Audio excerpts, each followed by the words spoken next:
This is my emotional healing education class in July of 2014. We are at Tre Bella Spa and Salon, and my website still is www.Hillary's Elements of Health. You can check out my services there. Okay, we're going to talk about emotions and stuff like that. You guys have clipboards that have different flyers on them. The first one is just for your own notes if you want to make notes. The second one is a brochure of my services. Okay, so I will start with talking about me.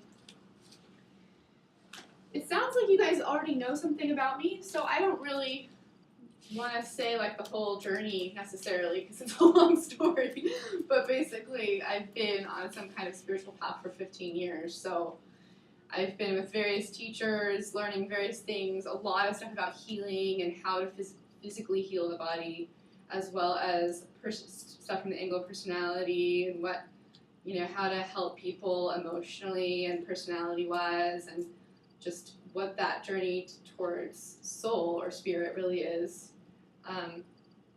So when I was 19, I really wanted to be a dancer, and I actually was pretty kind of on the track of just gonna be a professional dancer, but I was physically a little bit too weak.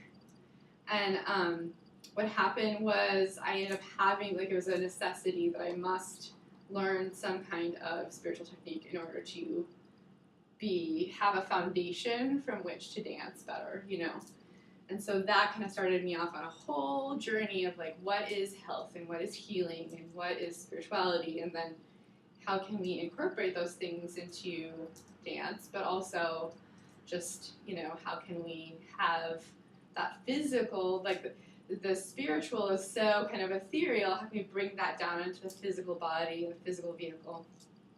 And just how do I understand all of this Maya, all of this illusion stuff?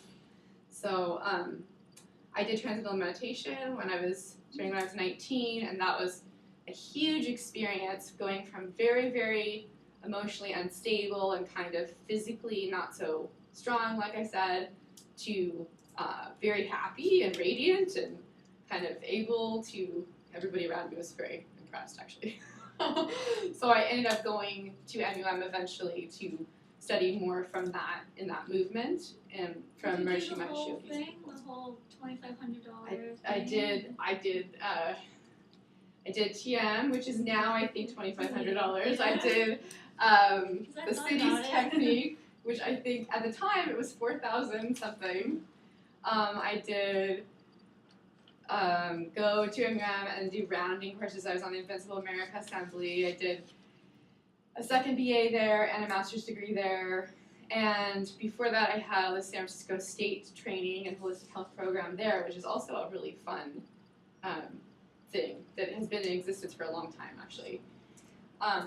So I learned various weird things: autogenic training, yoga, tai chi, kung fu, you name it, I've kind of put my finger in it, probably. I used to be really into Chinese medicine, acupuncture, and then I switched into Ayurveda, and I was really into Ayurveda. And then I started getting into, why do these, because these Eastern forms of medicine even are subtle, physical treatments still. And I started getting then from there into what is it energetically, though, that's happening behind the behind the physical body. And from there I got into, but what's happening underneath the energetic body, in the emotional body. And from there I went into what's happening in the mental body, behind the emotional body, that's causing all of these different bodies to go out of balance and become unhealthy. So that's where I get my health model from. So actually, if you guys want to go flip through your pages to something that looks like this.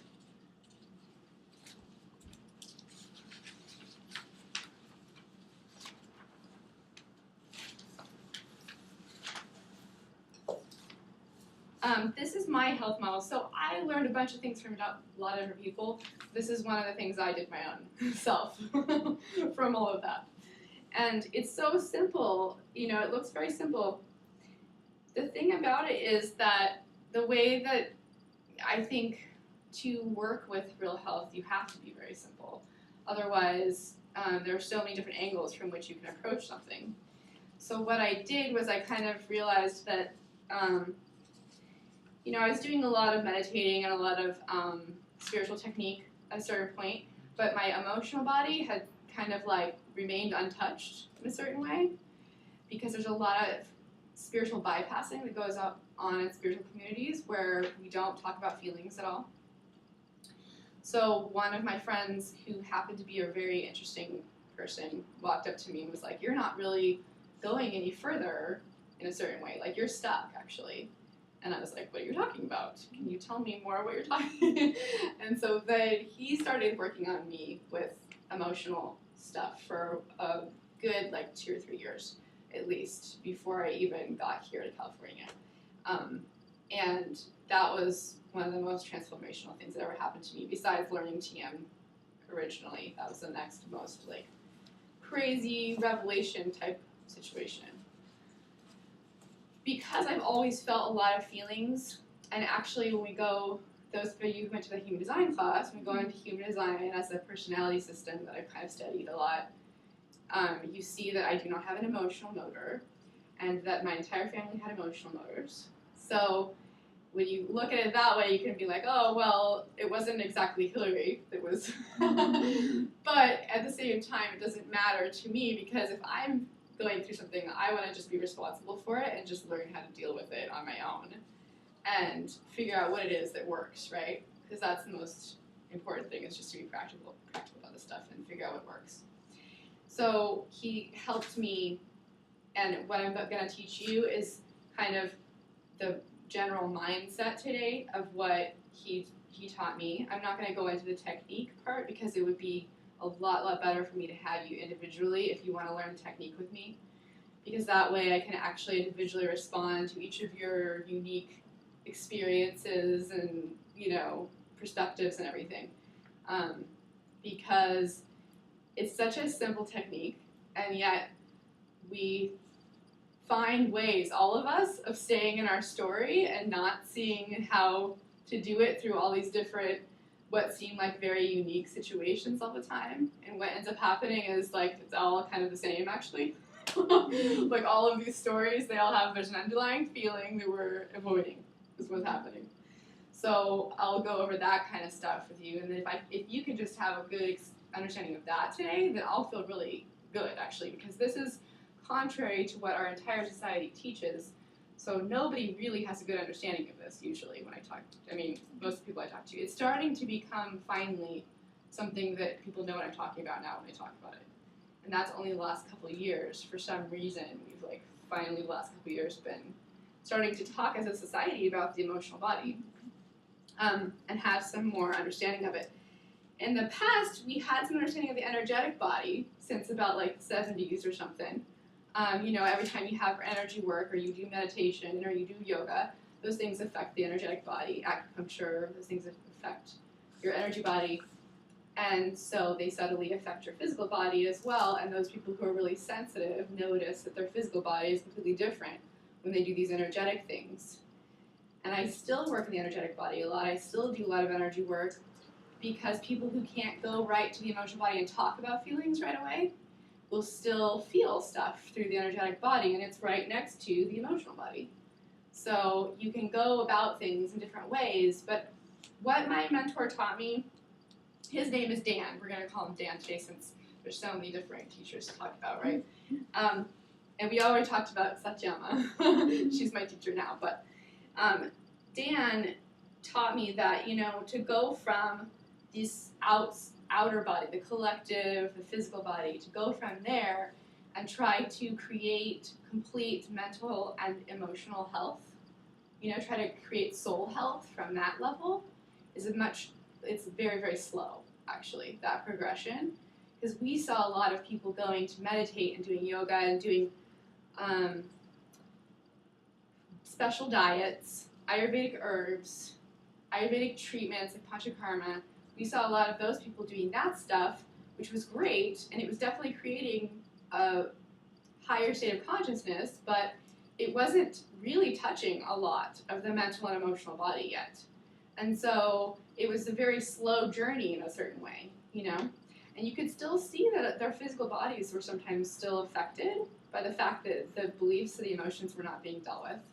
Because you could still see people walking around kind of, you know, or like you see like spiritual people like spaced out, walking like driving through the, you know, or they're emaciated looking, or they look like they need vitamin B or something, you know, there's some gray pallor to the faces, you know, that kind of like stretched up, lower chakras not open thing.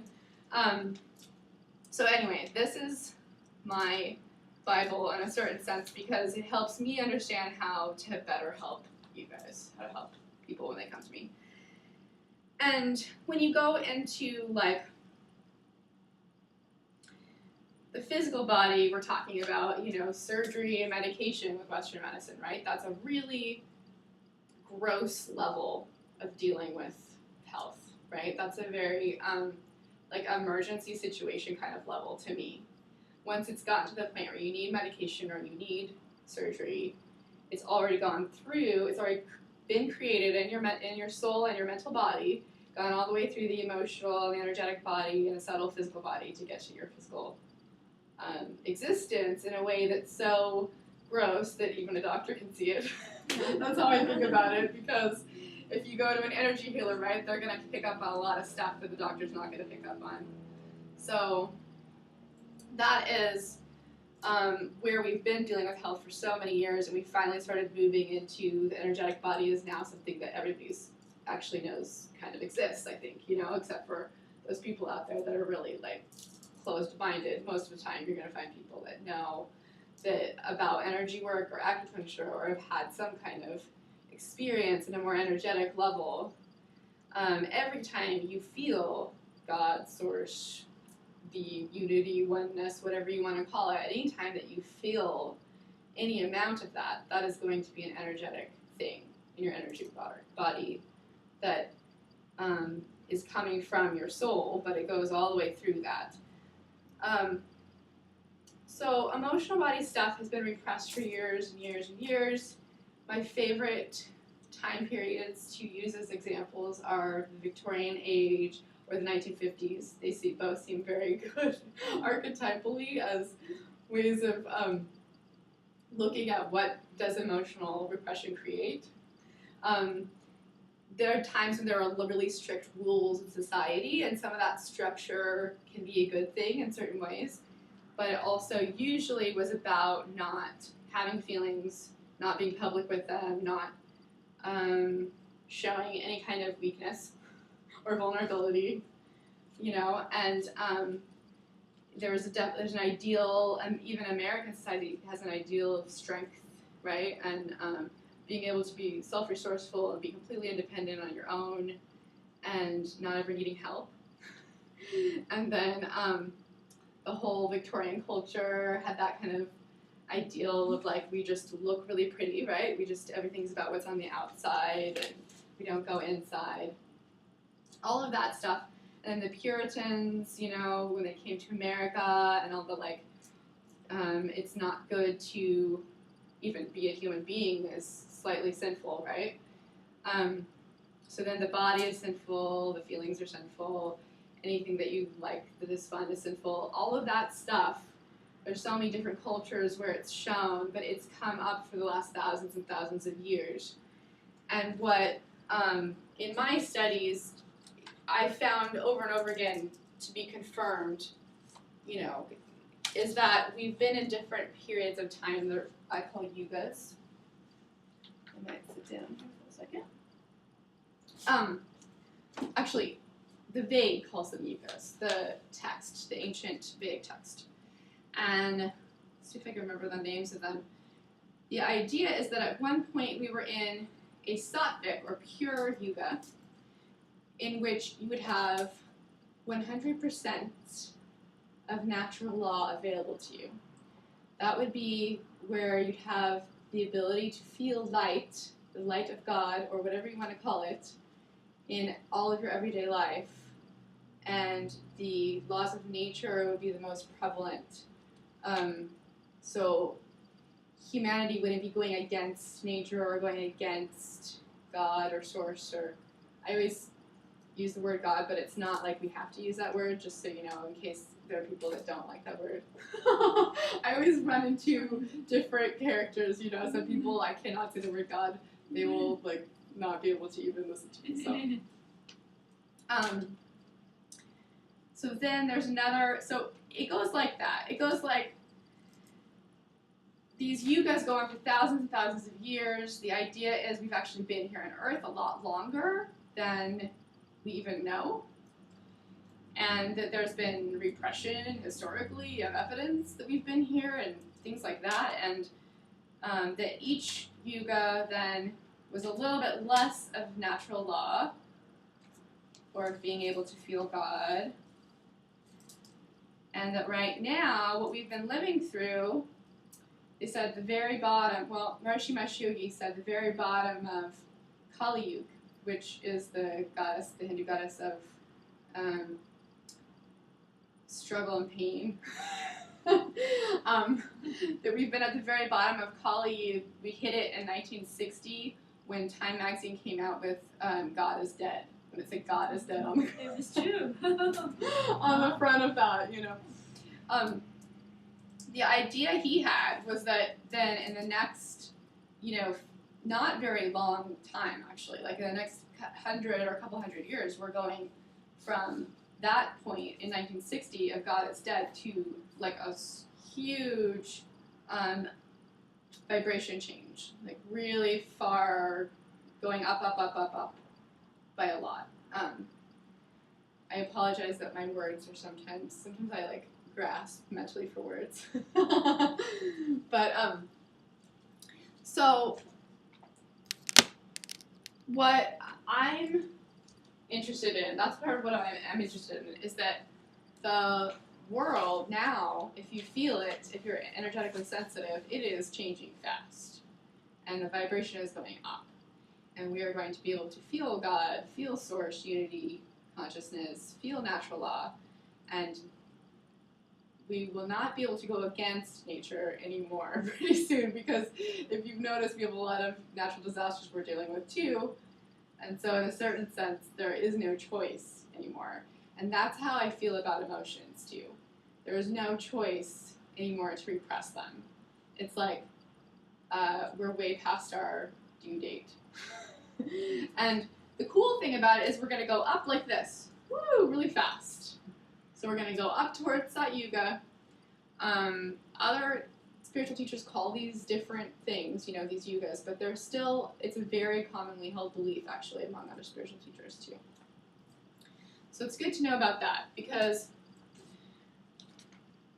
when you look at the generations of people on Earth now, especially the younger people, they are a lot different, I think, than like my grandparents were, for instance. My grandparents came from a very, like, you know, repressed time period. That was just how you lived. You didn't have feelings. If you look at the kids nowadays, they almost don't have a choice. I mean, it's, I think, just not even an option to try to repress it anymore. It feels bad, you know? It's just not natural.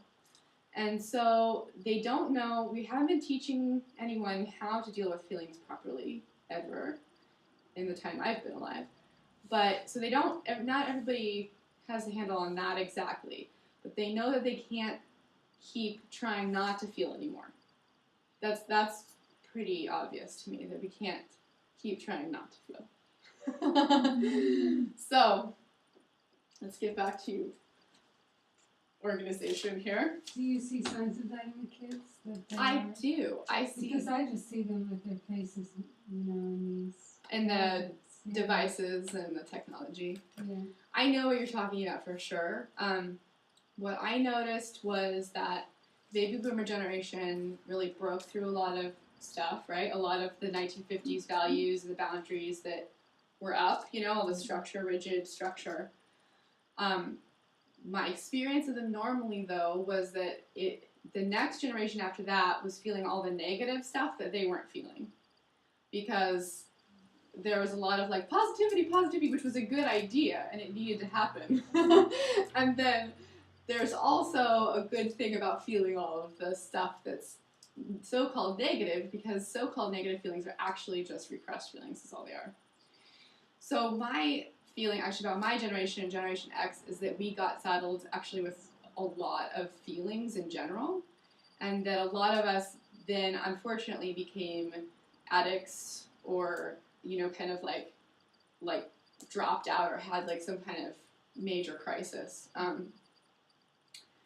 That, thank God, did not happen to me, because I ended up going on a spiritual journey. But I saw a lot of people either be very disenchanted and confused, or go, kind of pretty deep enough into substances that they're not going to be able to ever have a substance-free life, maybe, is what it looks like to me.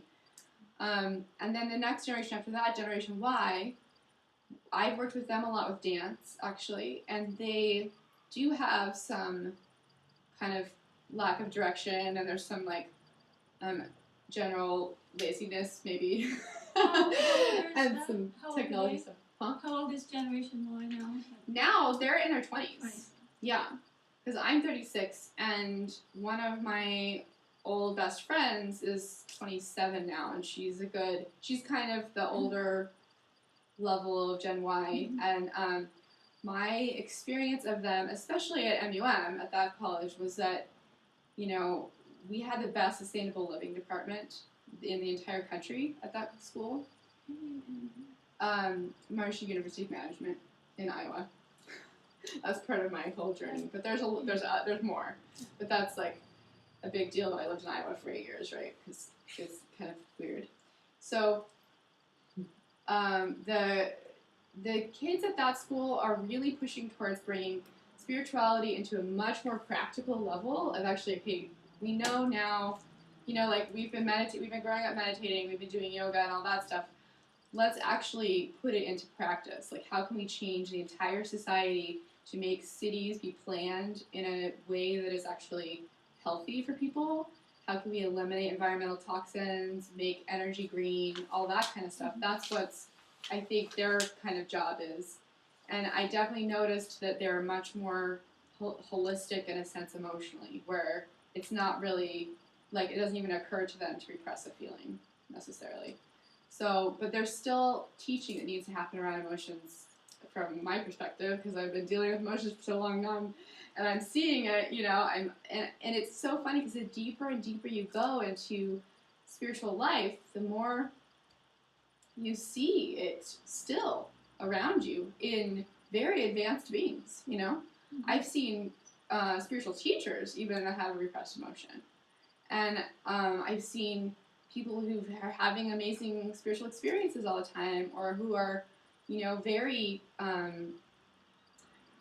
very good examples in their community, mentors, people doing awesome things that still, basically all of our problems come down to avoidance of feeling. So, and let's talk about human design really fast, since you guys came too. When you have the emotional motor in human design, or when you don't have it, that's your major place you're looking so I at. have it, she doesn't. Yeah. We don't know. Yeah, you remember that. Yeah. We don't know about Viola yet, or Viola, right? But when you have the emotional... generator, so we just don't know. Okay, yeah. So the solar plexus, the emotional motor in human design, if you have that, then you do need to journal. You need to be constantly aware that you have a feeling at every moment, and use that passion, that emotional juice behind everything to kind of fuel your activities, Use that as, sometimes you're going to be low emotionally, and then maybe you don't want to do a lot of stuff, and that's okay. When you're high emotionally, you go for the things that you're really into, and you get those done, and that you can actually use it as an energy motor, but it has to be acknowledged all the time. The people that you're around, you have to tell what feeling you have, because it's so underneath everything, and it's so close to who you are as a person, that it's like hard to remember that it's even there for most people with the emotional motor. You're talking about defined. Yeah, defined. Yeah. Yeah.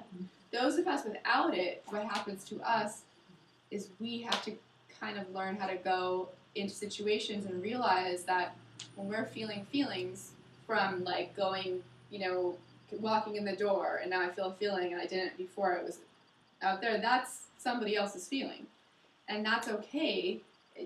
All of the technique is the same. I mean, you gotta feel it, even if it's not yours, basically, is what it comes down to. And I'll explain why. But the thing about it is it's good to know, though, sometimes, right, that it's not actually ours because we tend to blame a lot of stuff on ourselves. And also, if people with the emotional motor who have it tell us that they're feeling afraid today or they're feeling nervous or something, and then we have that information, a lot of things becomes clear in our relationship with them, and then we know that it's not something that we're doing that's making them act funny. But the feeling through it is just one of those things where when you get to the emotional body, when you look at my chart, you get to the emotional body, we're so close to soul at that point that it's a perfect, kind of a halfway point in between soul and physical, and we're getting close to soul, and it's like all of the feelings that we're feeling, they're everybody's feelings, we're a big oneness, and we all have feelings, and it's interesting how a lot of them are the same feelings all the time, actually, because of our own personal little places where we have contractions in our energy body, we have issues, and so we have to go through, those of us who don't have the emotional motor, we have to go linearly through those issues, kind of find what is it that the emotion that's underneath that problem for us and feel it completely, and then open it up and it's liberated and we're through that thing. But we're still, we have other places to deal with then after that. Usually we have to still go through another feeling. But we will have times of kind of somewhat emotional dryness. There's times of not feeling a lot, and that's okay if we're not around a lot of people and we're not going through a release of some kind. Now lately, what I've noticed with the vibration changing, though, is that the releases are going faster and faster and more, and everybody is releasing something all the time now. And the good thing about that is that we're not swimming in the outside world in this way that we used to be anymore. We're not just walking around taking on stress any longer, There's a more internal thing happening now that's coming to the surface, and it's all about us releasing all of the lifetimes and lifetimes of stress that we've accumulated in the past now. Instead of just, having new experiences, it's like everything is about that release now. And you can see this, I think it's interesting astrologically speaking, and like when you look at planets, because even the astrology lately is telling us that all of the emotions, it's like we're all one, and we're just all going to feel them, and we're all releasing new things, and we're in transition period of going through into a different way of living. So there's a lot of validation of this whole kind of story I'm telling you, a lot of different sides.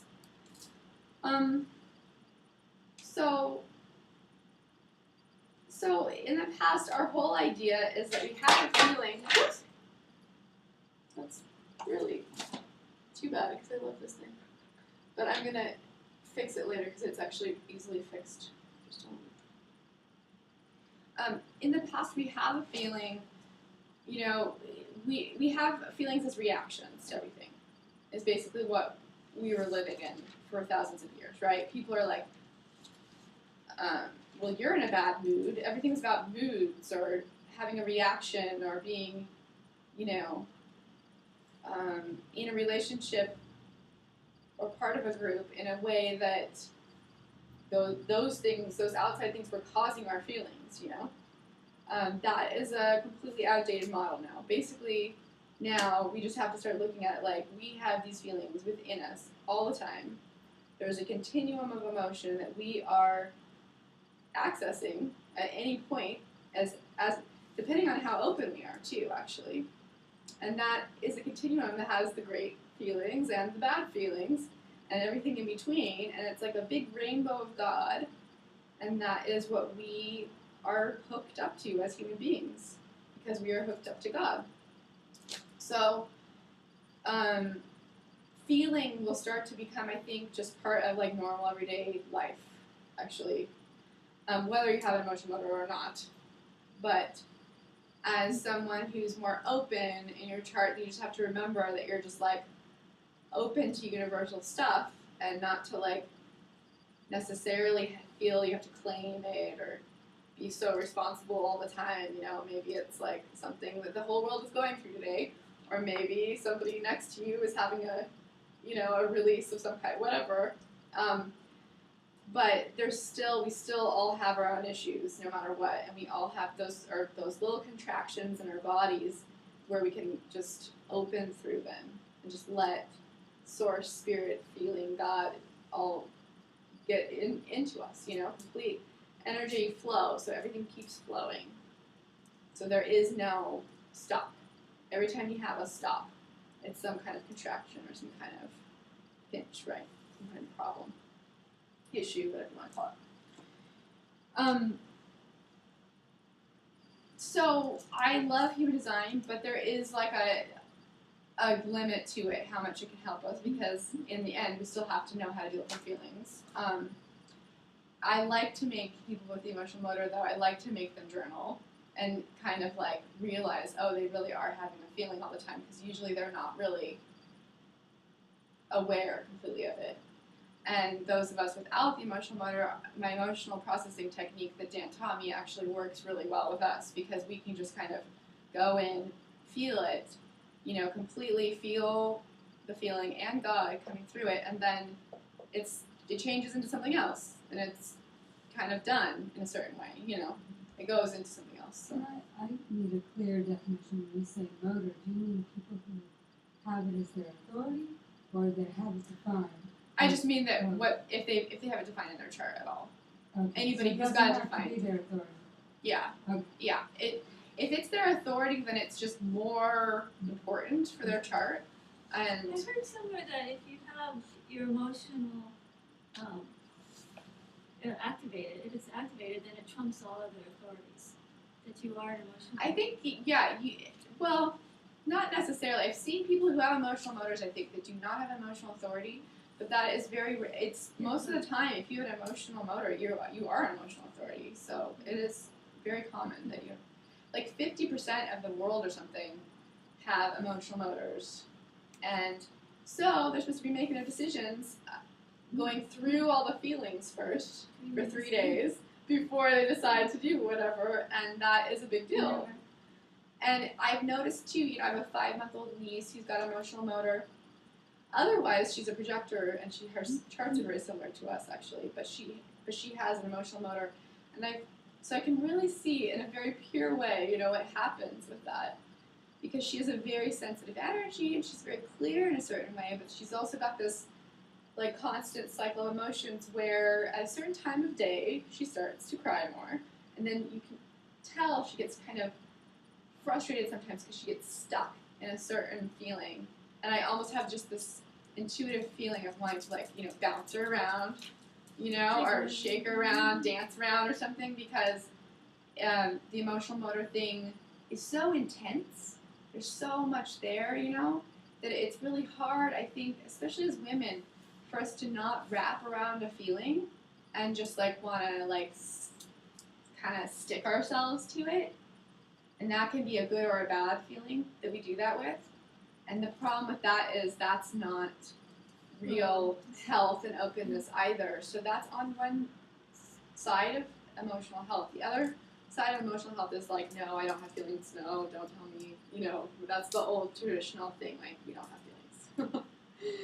The other side of it was something I actually did a lot because I was around so much feeling that wasn't being felt, that for some reason I had this reaction of wrapping around these feelings and just being like embodying the whole feeling for everybody around me. You know, as a teenager, that was really very intense. Did you call that an empath? Yes, yes. And do you know carnal clearance work? I don't, and I'm interested, so you could send me an email or something. yes, I believe in empaths for sure. I'm definitely one. So is Dan. I don't think that we're all the same, but it does seem like most empaths are the ones that don't have the emotional motor. So we're just feeling other people's feelings, and there is, that's different for everybody. Sometimes psychic information comes with that, but a lot of times it doesn't mean that. It just means that you're feeling whatever feelings somebody's having around you. And I think that term even eventually is going to be outdated because we're just going to all be feeling Because I everything. feel like I feel everybody's emotions all around me too. So that's Yeah. why I'm confused. a little bit. I've noticed people with emotional motor say that before, and I think that it's that you're hooked up to the moon, Yes. so you have that universal feeling like being piped into your system, and then you have your own issues too in your system. So you have two different sources of emotion, and the thing about it is it makes you more independent in a certain way. Like if you're in a room and everybody's in a bad mood, you don't have to be in a bad mood because you have your own energy in that area. But you have so much energy emotionally. You have so much emotional energy to you that it can feel like if we're going through a universal moon time of a certain emotion, it can feel really strong. So I think that that's Oh, I see. the basic kind of idea there. And I'm not saying that I think that these things are open to interpretation, but I think that that's kind of what's going on. If you notice, you do have a choice in a certain way to whether to take on somebody's feeling or not, I think. Because you have that independent emotional energy to you. Like, those of us without the emotional motor, we feel like kind of out of control emotionally a lot of the time. Because it feels like really overwhelming to get emotional signals, I think. Because it's not part of our normal system. And so we are the ones who often end up emotionally imbalanced. We're the ones who end up seeking mental health. We're the ones who end up being all about emotions our whole life in a certain way, usually, And if you are feeling emotions a lot and feeling like an empath, that's actually a good sign of health for you, because people with emotional motors normally tell me that they're not emotional, and then I'm like, oh God, because I have people who say that they're not emotional, they can't feel their feelings, and they've got an emotional motor, and it's like their authority or something. I'm like, okay, well then you can't even make decisions if you can't feel your feelings, so it's like a really big deal for them. That's like a huge energy block then. And for somebody who can feel a lot of feelings and they have an emotional motor, then good, everything's flowing at least. So there's an openness there to what you are. Yeah, I think beginning openness, there's a lot more. There's always a lot more. That's what I'm realizing, is there's always a lot more, and of course it does feel like more overwhelming for us women in general, because guys have kind of a masculine energy that's very linear and moves forward, and they can kind of cut through all of the constant, we are part of this, matrix of movement and circular motion and feeling vibes, and we're sensitive, and there's a certain immunity that guys have to that, but they are starting to learn how to feel too, and they have a lot of repressed feelings also. Are you sure they're starting to do something? Yes, I'm sure. I've I've seen actual proof, but it is usually the more spiritual guys, or the more sensitive guys, or the more artistic guys, or something. And it is, like everybody's got their own fight with it. They're all at a different scale emotionally. Everybody's at a different place in their emotional development. So Dan's perspective was like, because he was an empath, it was like, if you're, like I said about the rainbow before, that there are a rainbow of feelings at every moment available to us. And let's see if I can show you.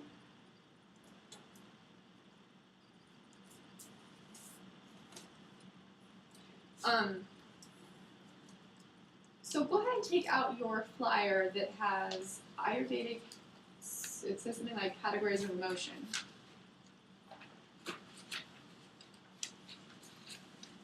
So what happens is, I think, and this might be true more for people with the emotional motor, I'm not sure, that, as a society, we all grab onto the good feelings, right? We're like, I want to feel good. I want to be happy, blissful, joyous, in love, all of the good, positive feelings, right? And the thing is, if you looked at existence without those feelings, if you looked at big knowledge about existence of consciousness, we wouldn't even exist, actually, if it weren't for love. If it weren't for those good feelings, we wouldn't exist. So there's a really good, authentic thing about wanting to feel those good feelings, That's who we are. That's who our soul is. But we are everything. That's the main thing I teach people, is that we are all of it. So anything that feels bad to us is usually just a contraction of some kind, or a wrapping around of something where we're not completely open to that feeling. And every time we're totally open to a feeling that feels bad, we actually start to feel these good effects, or these positive kind of, this positive, there's a shift towards more positive also. And it's like feeling the effects of what that feeling feels like in pure consciousness, when there's no contraction and there's no closing down or seeing a problem or an issue, which is something that we do as humans, right? But God, goddess, spirit, whatever you want to call it, is not doing that. So when I looked at Ayurveda, they talked about feelings in terms of like, how can we treat these feelings, right? Like, if you've got an imbalance of vata, then you have fear or nervousness, restlessness, various conditions that come from that feeling, like restless leg syndrome, or anxiety, like chronic anxiety, even bipolar stuff, having excessive grief and not knowing how to deal with it. Lots of these things are considered caused by Vata dosha, which is the element of space and air. So I just put my feelings into those categories for people, because then we can start to talk about feelings. And once we know what they are, and we start to have more of a map in order to navigate with. When you're feeling those feelings, that fear feeling, and you go really deep into it and you're not resisting it anymore, which is like kind of a trip for all of us, because fear doesn't exist actually if we don't resist it. If we don't resist it, it becomes an expanded state of consciousness, and you can feel it as a vibrating movement, like a really fast, high vibration, and it is consciousness, basically, is what happens. In the Veda, it says fear is born of duality. Like, as soon as we are not a oneness anymore, as soon as we become split off into two, as soon as it becomes God and us, instead of we are God and there's only one of us, then we have fear. Because being two is scary. Being one is not scary. So being two creates this feeling of separation, and that is what becomes fear. And fear is one of the most fundamental feelings, I would say, then underlying all of our normal human existence. So when we go into it deeply and really feel it, what happens is we actually acquire an expanded state of consciousness. It actually becomes a bigger us. Because the more we feel it, the more we become unity. The more we actually feel it without resisting it. We become that vibration completely without the separation. So it becomes a really expanded sense of self. So that is one of the that was one of the things that happens when we feel fear without resistance. Now, when I teach my technique, all of this stuff gets more clear. But so you can always come and learn my technique. But it's just really important, I think, to remember that on the feminine side of existence, we always have feeling. And on the male side of existence, we always have pure energy, light, source, God, you know. And so to be completely balanced, we always have to feel everything, all emotion, all of the things that God becomes, and feel that pure energy, source, light coming through that feeling. So those two have to come together with any feeling. And there's usually a feeling underlying almost every experience we have, definitely any problem we have, any story we have, anything that happens to us. There's something, I always feel that there's that emotion underneath it. And when you start feeling, what am I avoiding here? Then everything starts opening up. Okay, so if there was a feeling underlying this whole story of me doing this thing that I do, you know, what would it be? But I tend to digress a little bit, so you guys have to keep me on track if you want.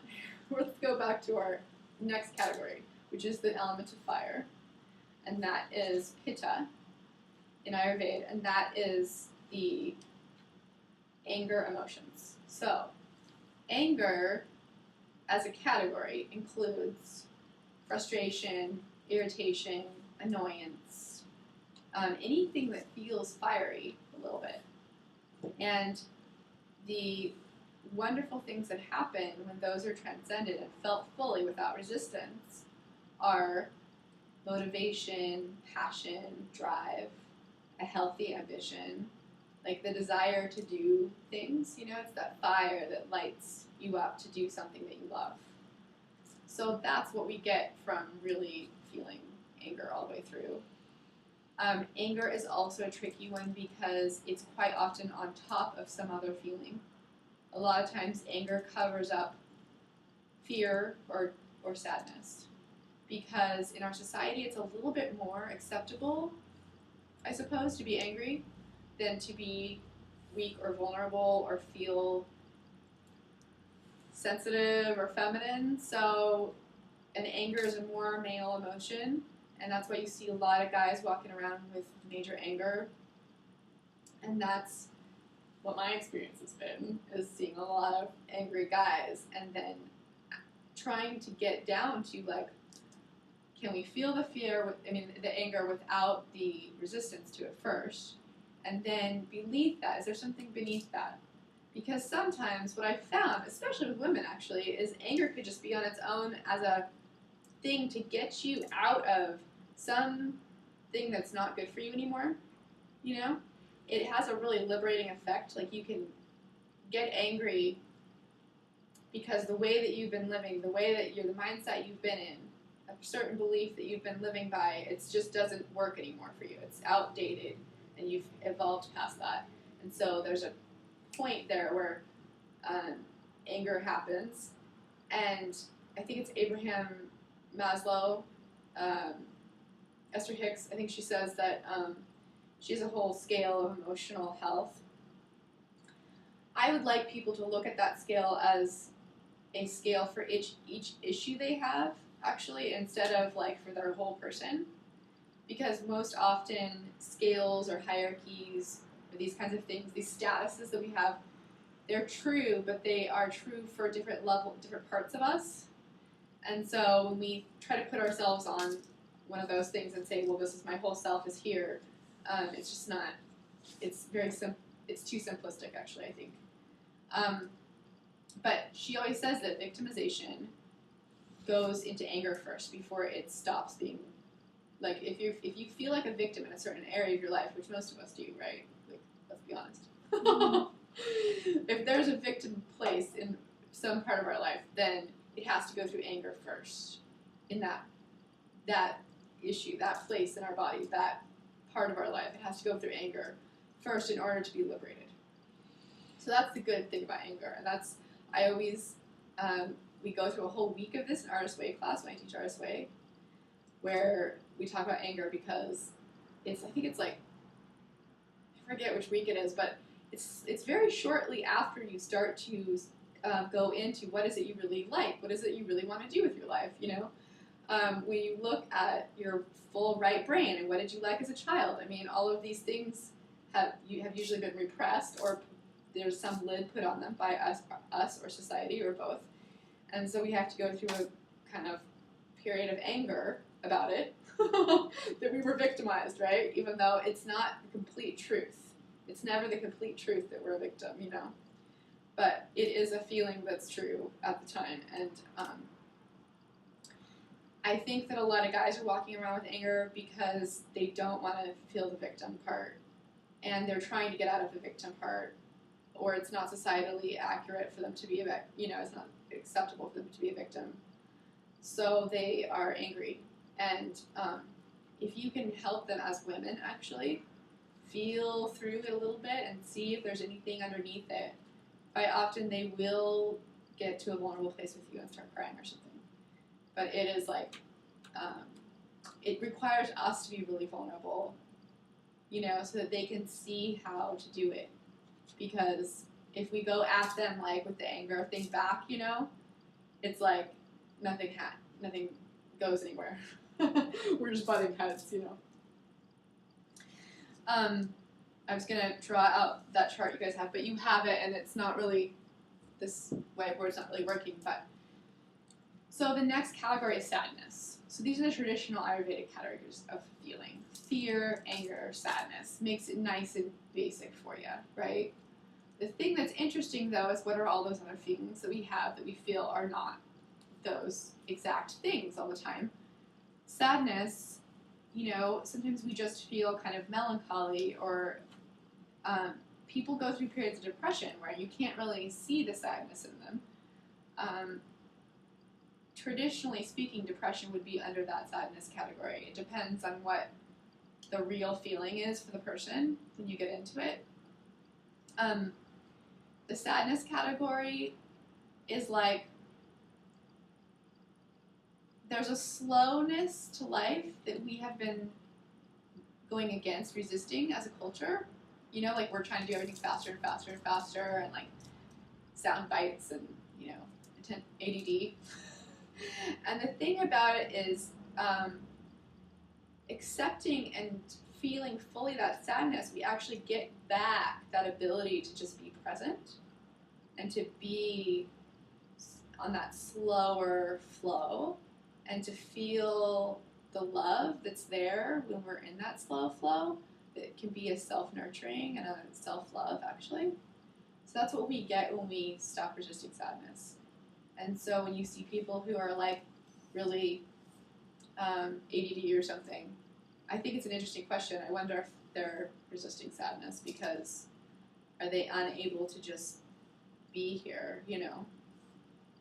And I see a lot of guys actually go through sadness for a while and then kind of come down to themselves a little bit more, and it's like they're more able to sit and be okay with nothingness, you know.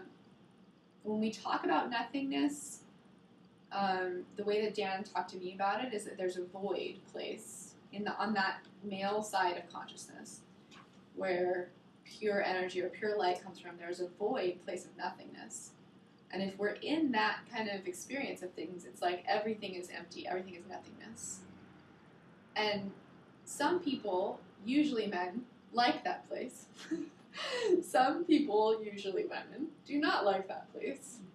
And there can be a lot of resistance of women of that place, which quite often actually turns out to be fear. There's a lot of fear of the void.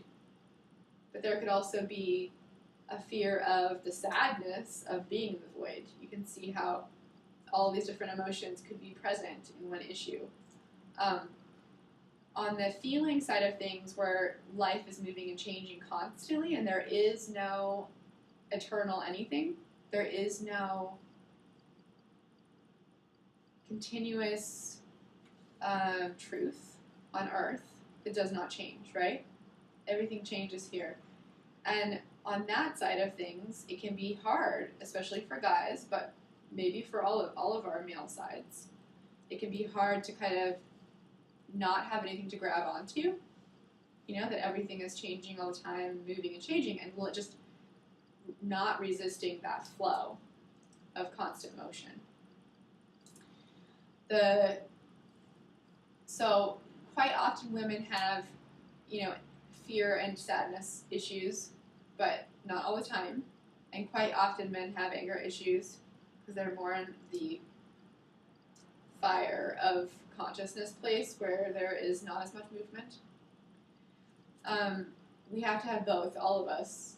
We have to have a male and a female side balanced within us to be healthy. So, and I watched an astrological thing recently that was really cool about that, actually, because the whole idea of the battle of the sexes is like kind of getting outdated, because it's like, well, what's going on within yourself if the men and the women are not getting along?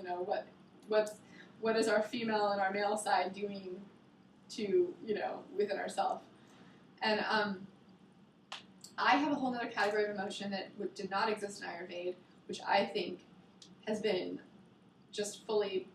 I'm going to get into victim consciousness a little bit with this one, because I think that people like the Catholic Church and patriarchal officials, people that were in charge of society thousands and thousands of years ago, inflicted guilt and shame on us. Like, I don't think it's even a natural human emotion to have guilt and shame. It's like something that feels like, it always feels like it's coming from the outside in, And I put guilt and shame together because they're so related. Quite often if you have guilt, you have some shame going on, and quite often if you have shame, you have guilt that's causing the shame. So guilt and shame are like shackles that were put on humanity, and it's the same thing as with any emotion. We have to feel it. If we start feeling it and really letting ourselves feel it and stop resisting it, it becomes this wonderful ability to feel how small we are and how big we are at the same time. It kind of transcends the ego stuff a little bit, because we have all this need to be like this big person, right? Because our ego wants to feel secure. And when we go through a lot of our guilt and our shame and kind of let go of some of that ego stuff, then we also feel how small we are in relation to the cosmos. And it can be a good feeling of being taken care of and being, nurtured and part of a whole that's all working together. So that is my scale of emotions, and I just give that to everybody even before I teach them my technique, usually, because that way we have some idea when somebody tells me they have a feeling.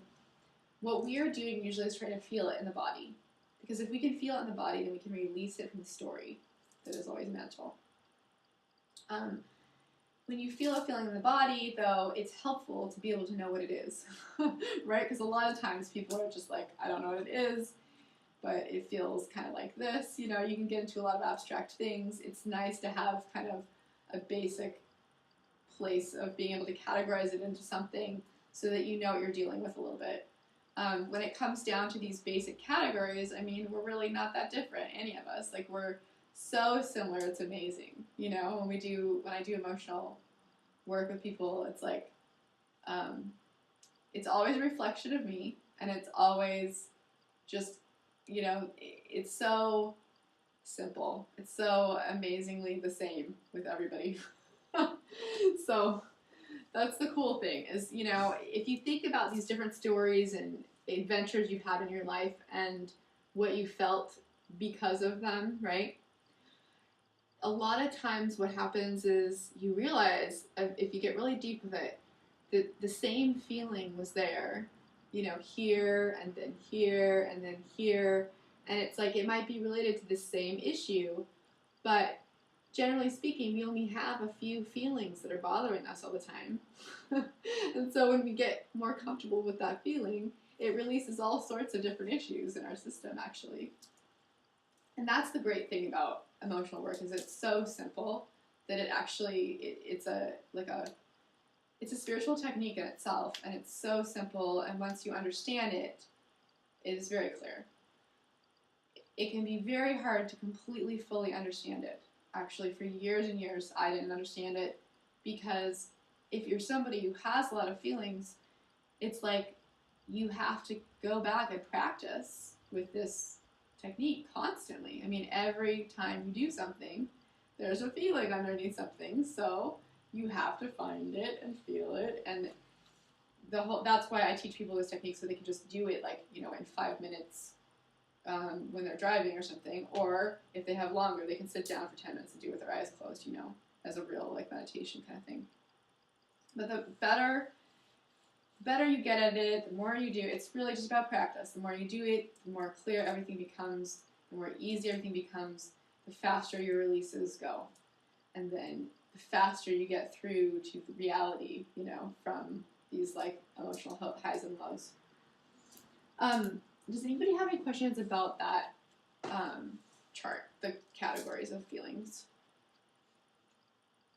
Okay, because we're going to come back to it a little bit later by just thinking of a story and seeing if we can identify what the feeling was for ourselves. Because we all have so many stories. This is what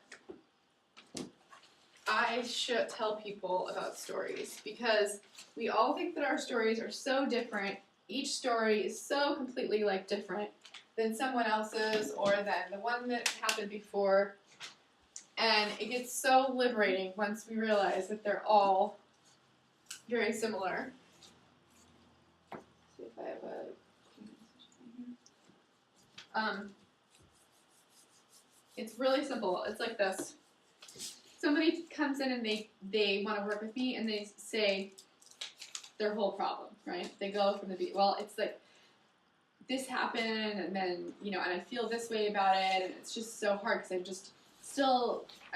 they're describing to me the thoughts, right? The thoughts. Because the belief body is underneath the emotional body.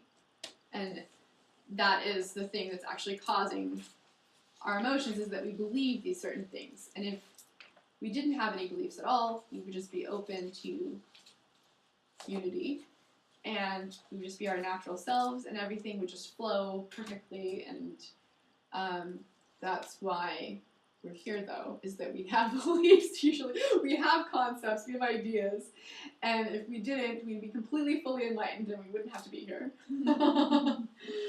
But, so we go like this in a circle. You know, something happens to you as a kid. It's like you have one of those really traumatic experiences, or like you're 3 and something really small happens, but it makes you feel this really big thing, you know? So then you keep going on with your life, and then something else happens, and it makes you feel that same feeling like that. And then you keep going on with your life, and then something else happens. And the whole time, it's just because we're resisting the feeling.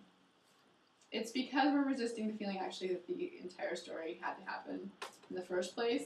And definitely, the more we resist it, the more we will keep going through it. It will keep going on and on and on. And we will keep incarnating into different bodies, too, actually. And it's just like a big circle. We're just going around and around. My guru says this, because just going around and around. And if you could just stop. And that's why when we can feel a feeling through that spirit place in us, you know, that pure place where there's no story. Okay, when we feel the feeling as if God's having the feeling, right? As if God wants us to exist so that he can have these feelings with us, or she, doesn't matter to me. So you mean like a lack of personal attachment? Yeah. Yeah, there's so many things you can call it. Happening. Yeah. It's happening, but you're not taking it personally, or you're not personally attached to it. You're not believing the story. Right. Yeah. Yeah. Or you're not believing the belief, or you're not attached to it. You can say it so many ways, yeah. So when that happens, it's like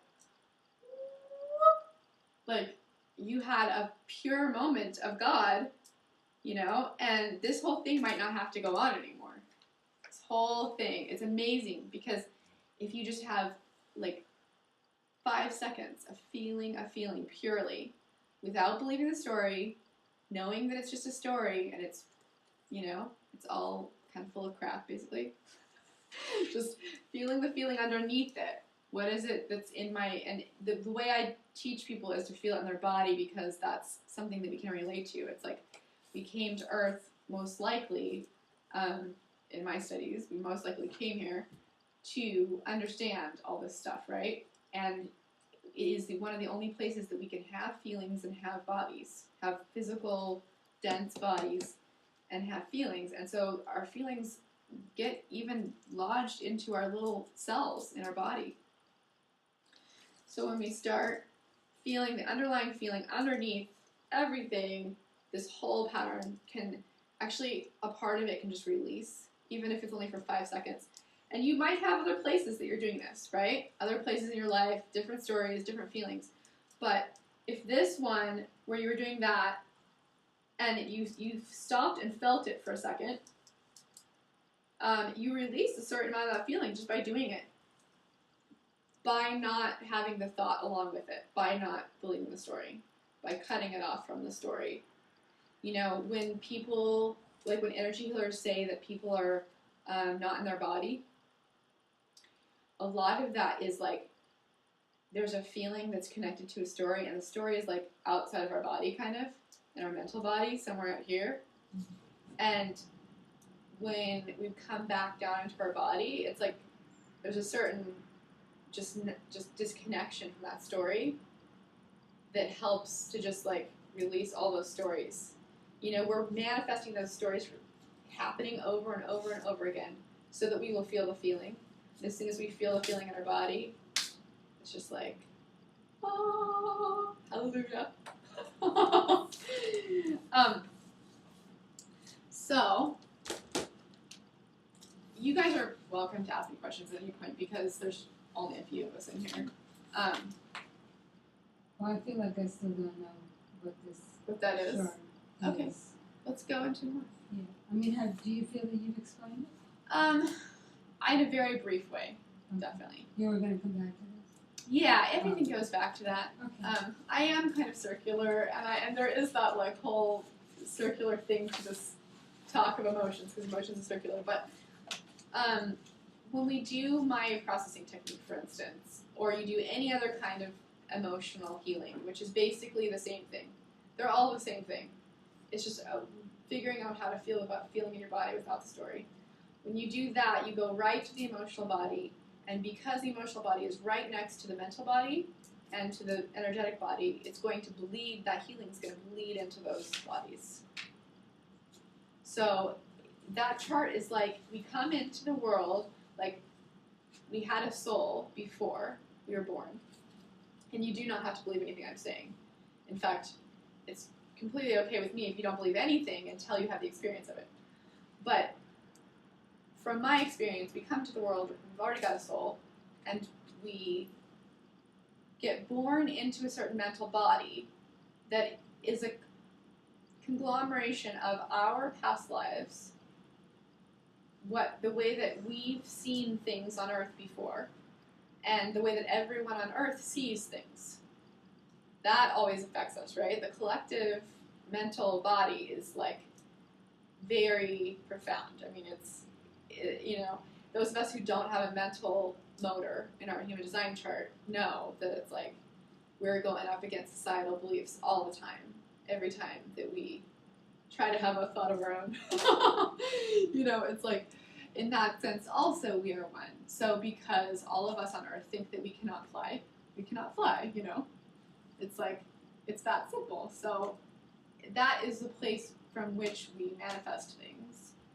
That is also the place, like if I do belief work with people, which I usually do in tandem with the emotional work. If somebody comes to me with a certain problem, we actually do belief work, but I teach them the emotional process as well. And this is why, I mean, they're just so attached to each other, you know, beliefs and emotions. You can go at them either direction. You can say, well, let's deal with your belief, or let's deal with your emotion. My thing is, let's deal with the emotion right now, because even, like, at least the New Age and spiritual communities have started to deal with beliefs. And we've gotten the idea, oh yeah, we've got to have good beliefs. The problem with that is we still have beliefs. But if we deal with the feeling, it can be almost more advanced and more difficult in a certain way. The way that we're wired, societally, we're wired to not deal with the feelings, and that's why as soon as we start dealing with them right away, it liberates, like, yourself, all of your family, your lineage, like everyone around you. For you to completely not resist a feeling, it's going to affect. There's a ripple effect, to the whole collective. So that's why I know for me that's just part of my life work, is to, like, let's feel it now. What is it? Let's feel it. And feel God coming through it. Because, if we feel it without that light, then we're just wrapping around it and trying to hold on to something. And then that's not truth either, because real truth is that it moves constantly, and it becomes another thing after that, And you just are just letting it go through you, ideally. You're just letting it, move, and that's why the breath is so important, because that's how breathing is that constant motion,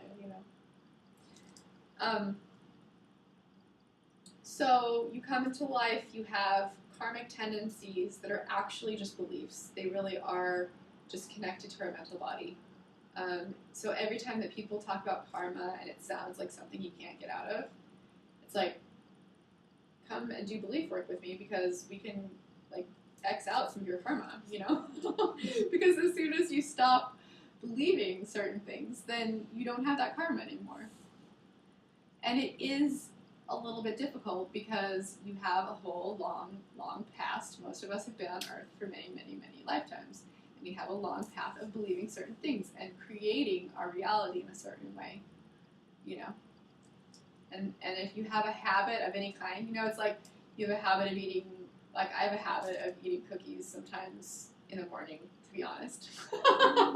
It's like, that's not a very healthy habit, But if you have a habit like that, it's going to take you a while, especially if you've been doing it a while, it's going to take you a while to stop thinking cookies when you go to get coffee in the morning, So that's the thing about beliefs, too. I mean, when I do an empowerment process shift with somebody, which is one of those belief techniques I know, and that's my favorite one to do, because we really get into it, the whole awareness of the problem, the whole, like, what is it, how is it affecting your whole life, what is the belief, what are the beliefs underneath it that are creating the whole manifestation of the problem, and the feelings, and then what is it like without them, and can we shift you energetically to that place right now, and then there is a permanent thing that happens because of that, and it doesn't always feel permanent to some people, because there's so much other mental body stuff going on there. If you've got a lot of beliefs in there, then your mental body starts to look like,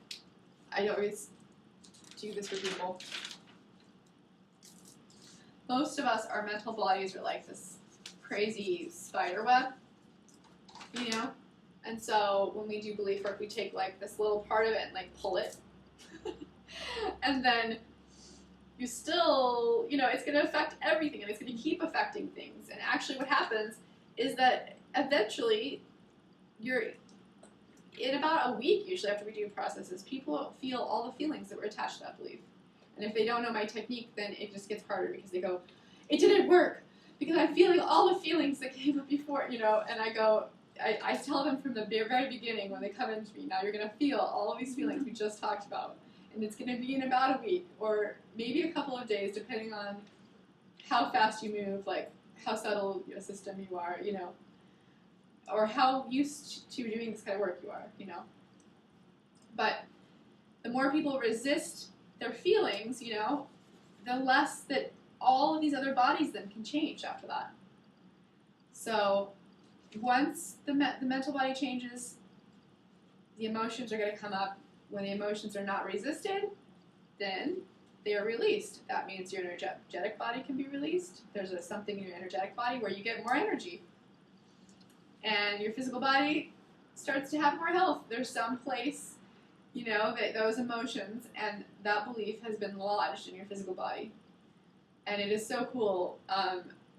It's only after people have been doing this for a little while, like I have a guy who's done about 9 months with me now, he could tell you all the different physical changes that have happened But when I just do one process with people, it's like, well, I don't know, It's like, I think it affected me, I don't know.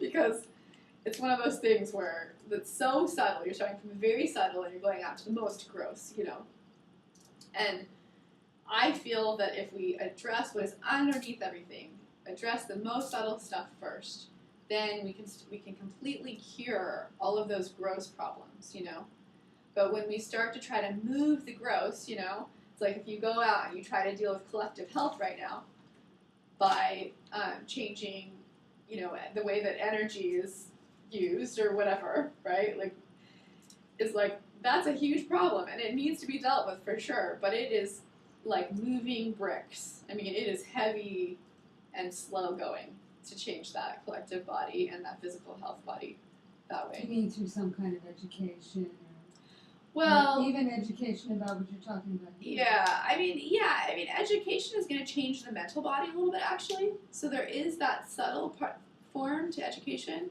but it's not really getting to, like, everybody's contraction place in their body. It's not necessarily going to, like, release those places for people permanently, because a lot of times education isn't going to go to our personal stuff, But education is going to subtly start to change the way we think about everything. So it is definitely, I'm always, I am an educator, basically, is what I am. But, like, I just mean, you've got an environmental toxin situation. You got to go out and clean it up. That is true. You've got to clean it up. It is going to be a slow process, though, right? Of getting it clean and getting to the point where the problem is cured instead of just managed. So, and that's what I mean about dealing with the mental and emotional bodies, is that we can actually cure things from down there. And then everything, it ripples out to the grosser levels of, people say they have an injury. Sometimes I do an emotional and belief process work thing on them, and it's like their physical energy changes and their physical body changes, and they don't have the injury anymore. But it's quite often the projectors and manifestors that will tell me that from the beginning, because the generators are in a very physical place with that generator motor, and so sometimes we have to do it for longer before they start noticing the physical effects. But it is still happening. It's just that it's what is our habit of living, and how sensitive, is our vehicle, basically. Yeah. I'd like to see an example of this technique you keep referring to. If it's only like 5 or 10 minutes, you refer to it's very short. I'd like to. It just seems like you're talking around something without the something. Yeah. Well, to be honest, I used to do it. I used to teach everybody as part of class. And it became very obvious I wasn't supposed to do that. Because it's a spiritual technique, and it's like if you learn to meditate in a group as opposed to learning with an individual person who's going to be answering your personal questions about it. It's just so much different, The more that we really treat it with respect, the higher your effects from it are. And so for someone to come to me personally, that we can deal with the whole thing in its most personal way, It's not just like, okay, just do this. Because unfortunately, sometimes what happens is I'll give people, it's really simple kind of instruction, and they'll go home and just be like, okay, and it goes out the window, kind of, is what happens. And if I can work with people one-on-one, then I can deal with all of the questions and all the personal stuff, and at the same time, remind the person that they need to do it every time something emotional happens. And so I'm giving you a lot of clues right now today. I'm giving you, like, super clues. Like, if you went home today with that chart I gave you, and you said, okay, I'm going to feel what it is underneath the problem here. I'm going to feel it. Well, see if I can feel source, God, divinity, consciousness, whatever you want to call it, at the same time as that, without the story. Okay? it's an art. So it's like it needs attention. It needs time. You know what I mean? Well, I have an experience that came up Mm-hmm. while you're talking, and it's something I've really never spoke of. And I don't know why it came up when you were talking, but can I share it? Yeah. And you can see where you can go with that. Yeah. When I was around 3 years old, my sister, I was very close to, was 4 years old. Mm-hmm. We were playing under a card table, you know, those little shaky leg card tables with you fold the legs out front. You know what I mean? Mm-hmm. And my parents had poured coffee on the table, and it was very hot. Mm-hmm. And I bumped a leg. We were playing under. 3 years old, and it burnt all the skin off my sister's arm. Oh. And she had to be rushed to the hospital, and it was severe burns. And Oh. and my sister, for my whole life, pointed that out, that I burnt her arm because there was major scarring. Right. And it just came to me in your talking. I never really talked about this to anyone, therapist or anyone. But it just came to me, I have a fear of hurting people I love. Mm-hmm. So there is this underlying emotion is fear. Mm-hmm. And guilt. And guilt. And guilt. Yeah. And the shaming. The Yeah. shaming that came along with that later for many, many years from my sister. Yeah, And definitely. also probably anger because it was your parents who had the coffee on top of you. That And logic confusion. doesn't come to that logic doesn't come Well, to I many, mean, many years But later. underneath Yeah. it, Yeah. It's you don't logically think that as a child. I know. But as an adult, yeah, I think. Yeah. But I'm sure as a child you were confused for one thing because it was like something happened and it was apparently your fault and it's like Yeah, and it's a major Sad, pain and you were in playing. the hospital, and I mean all of it. But it just came to me, and while you're saying that, that is an underlying fear of hurting people I love, yes, which relates to boundaries.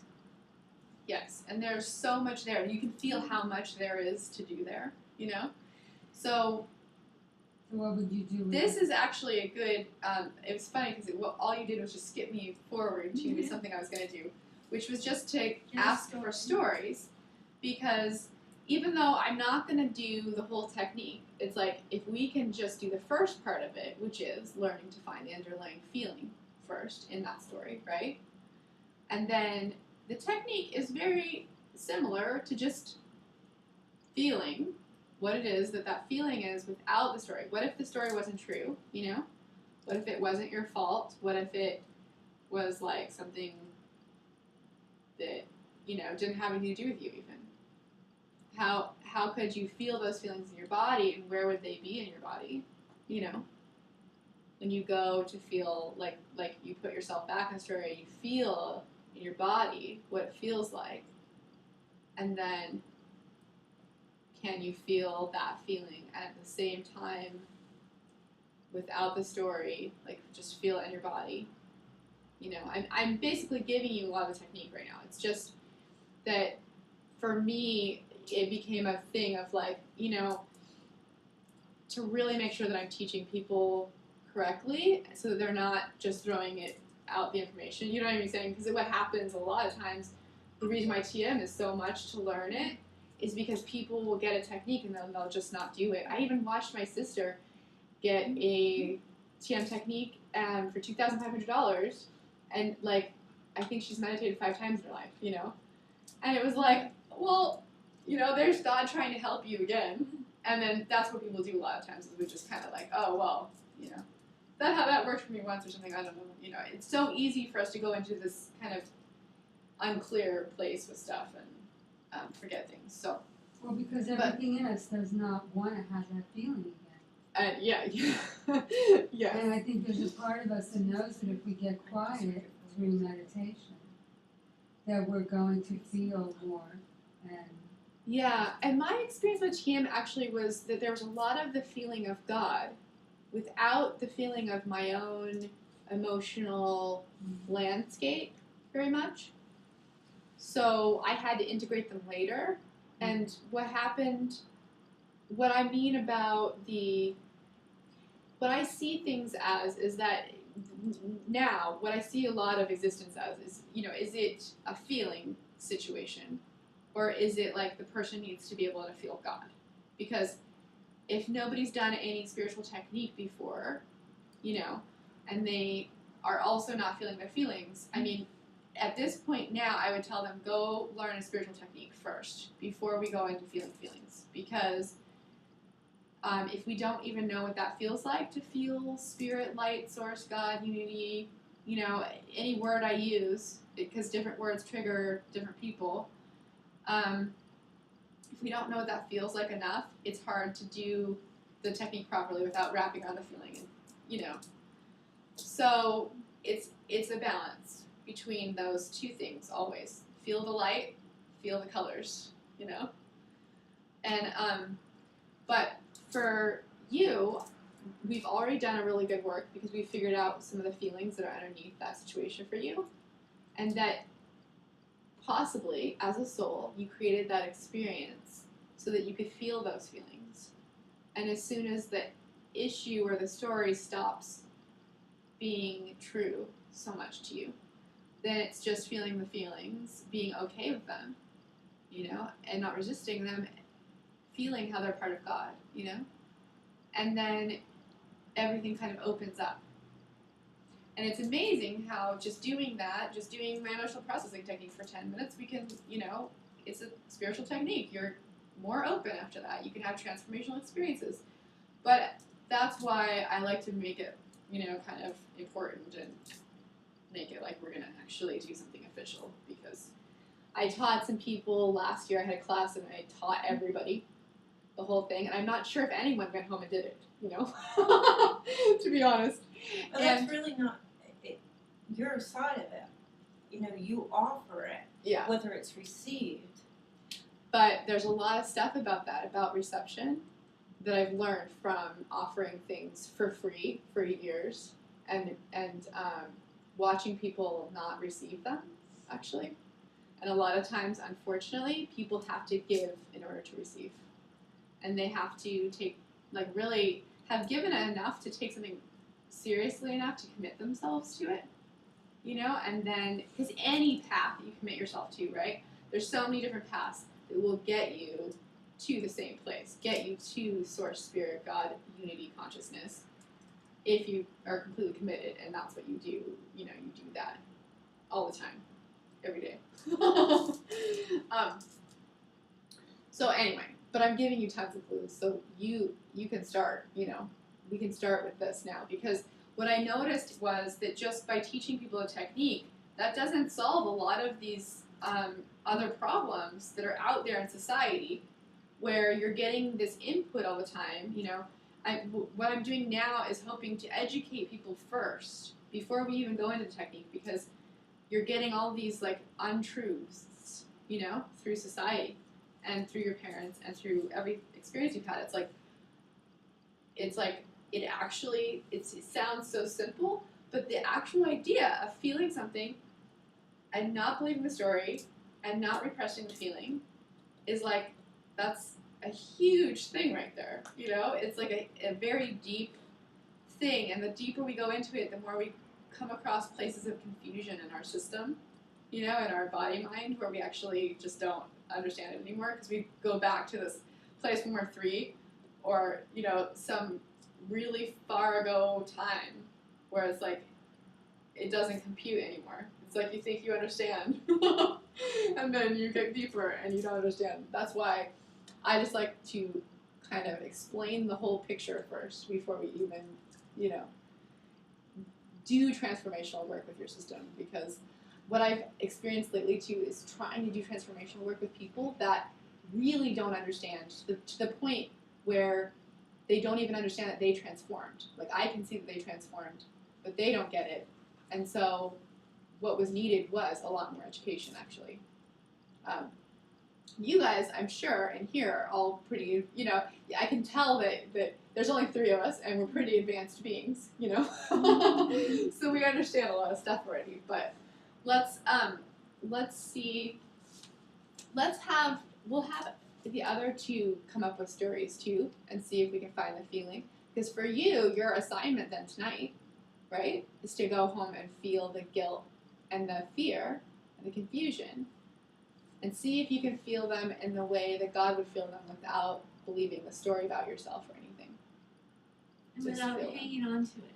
Yeah. That seems to be the piece that I'm hearing now. It's like, Yeah. because I've been doing lots of that kind of work where you just go in and you feel it, but I feel like I'm just holding on to it. Right, and that's a more Yeah. advanced place for sure, Yeah. because most of the time people are repressing. So once you Yeah. get them past repressing and they're Yeah. feeling stuff, But then it's you like, have to go into that part of like, okay, so are we wrapping around anything? Yeah.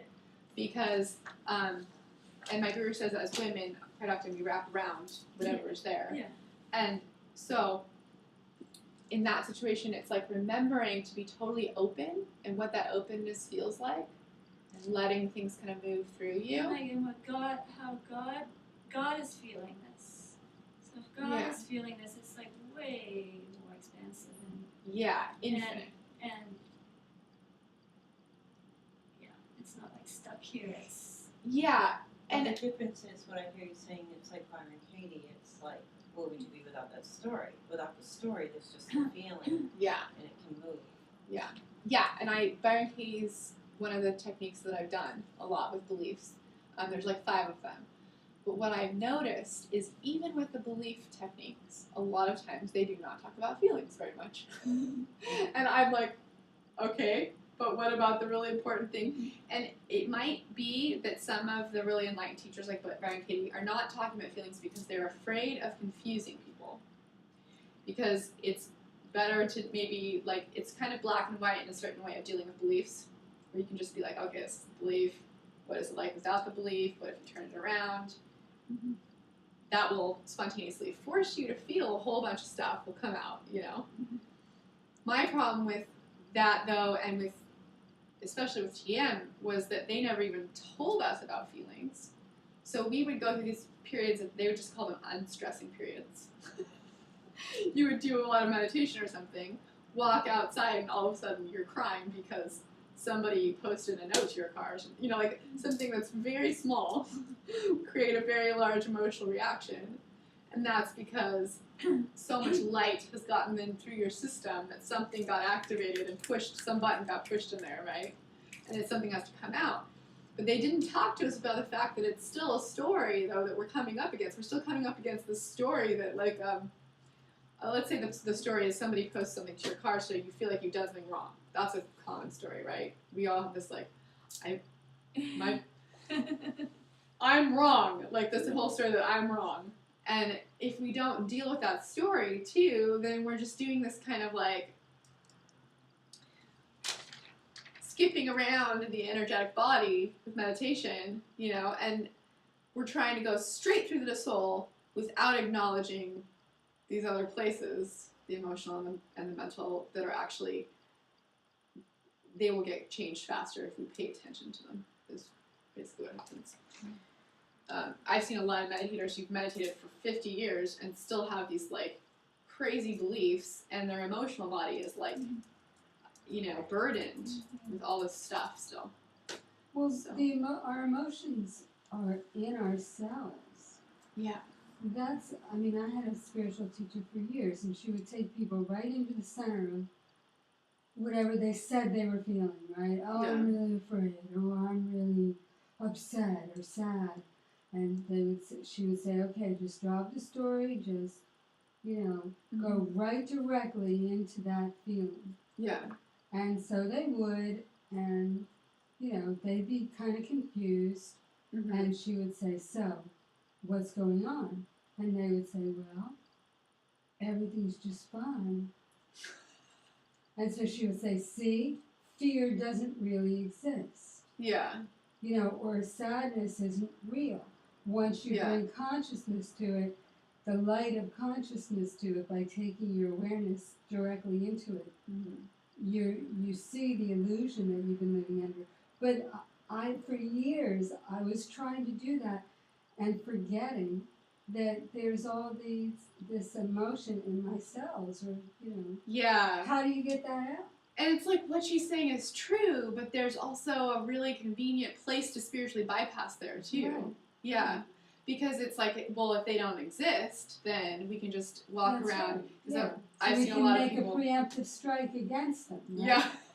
I've seen a lot of groups of people walking around like, well, fear doesn't exist, so I'm just love. Right. And it's like, you're looking at their eyes and they're like, and it's like, I'm feeling a lot of fear just looking at you. You know? And then I felt really started to realize years later what was not included in, like you were saying, it isn't explained.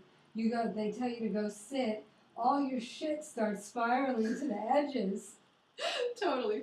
and then you go home and you gotta process all that. Yeah. Nobody says, oh, that might happen. Yeah, or even like, it happens to everybody, and this is what to do, or this is what it is that's happening, at least, Yeah, I know. And what your spiritual teacher was saying was right, but there was when you go to the oneness, that's where the fear doesn't exist, right? But then as soon as you're in duality, you have that there.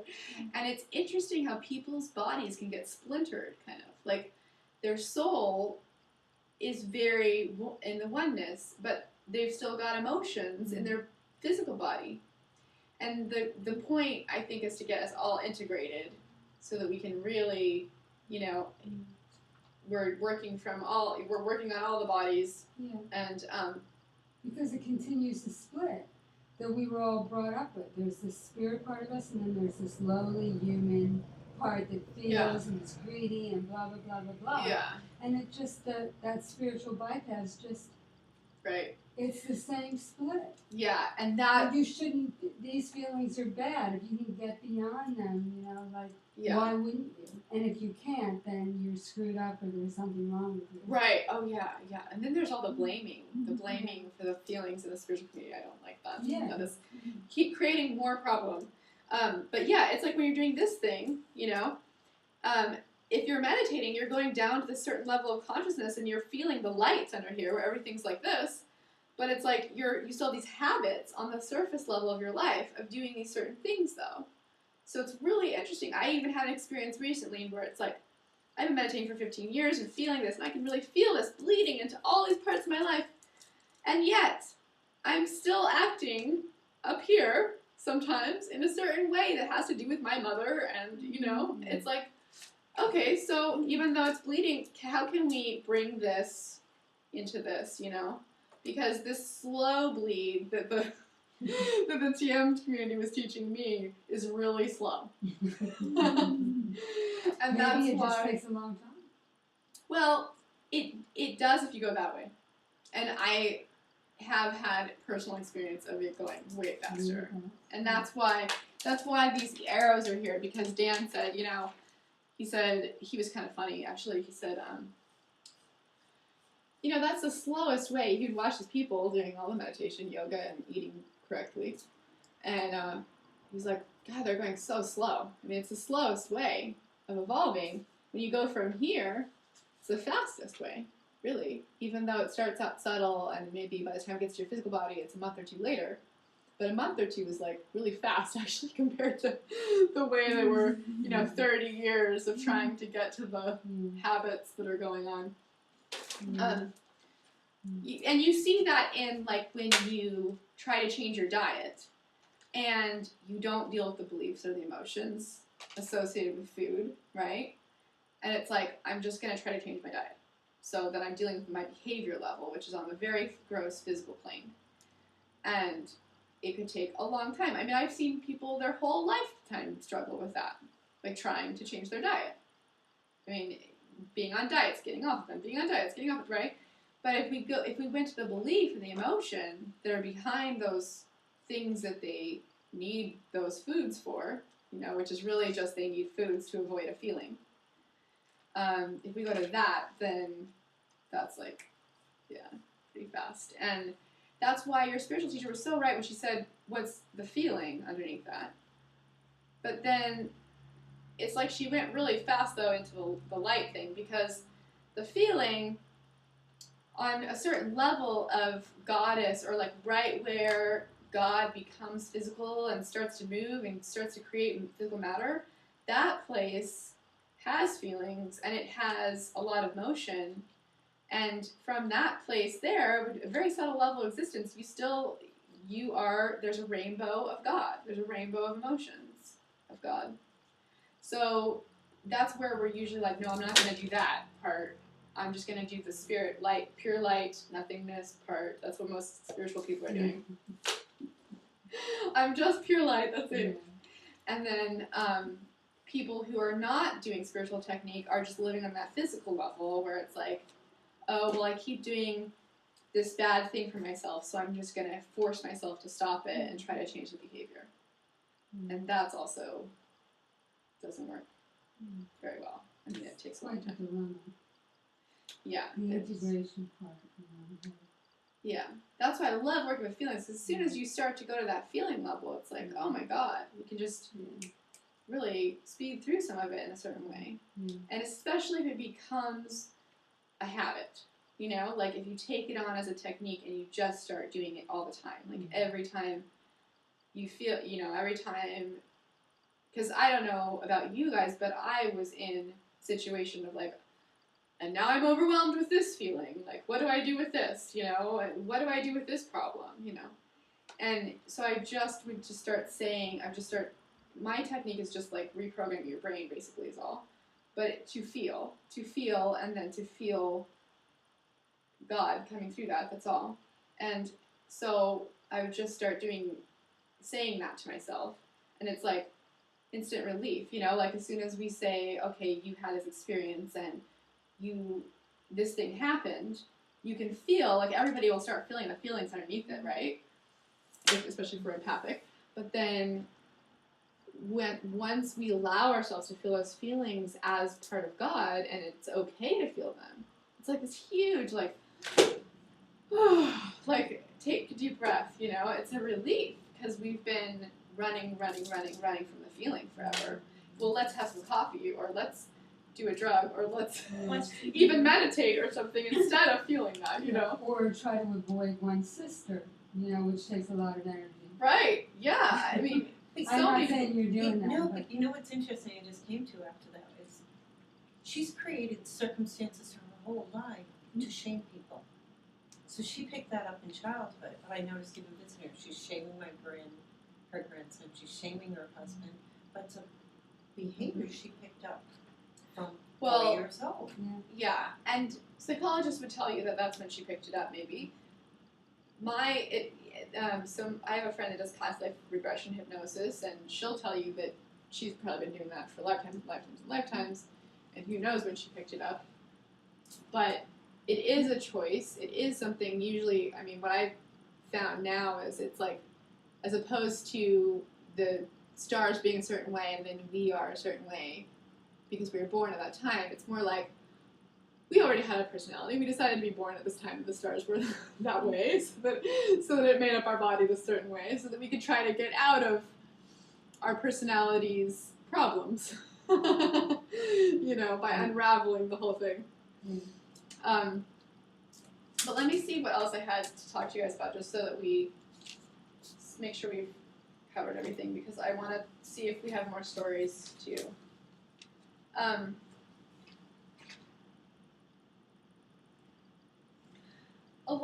So there's peripheral issues around emotional stuff too that I like to mention. Like, if you have intuition, for instance, you've got to learn how to really use it and not doubt it, because it is one of the indicators of truth, and emotion can be very confusing, right?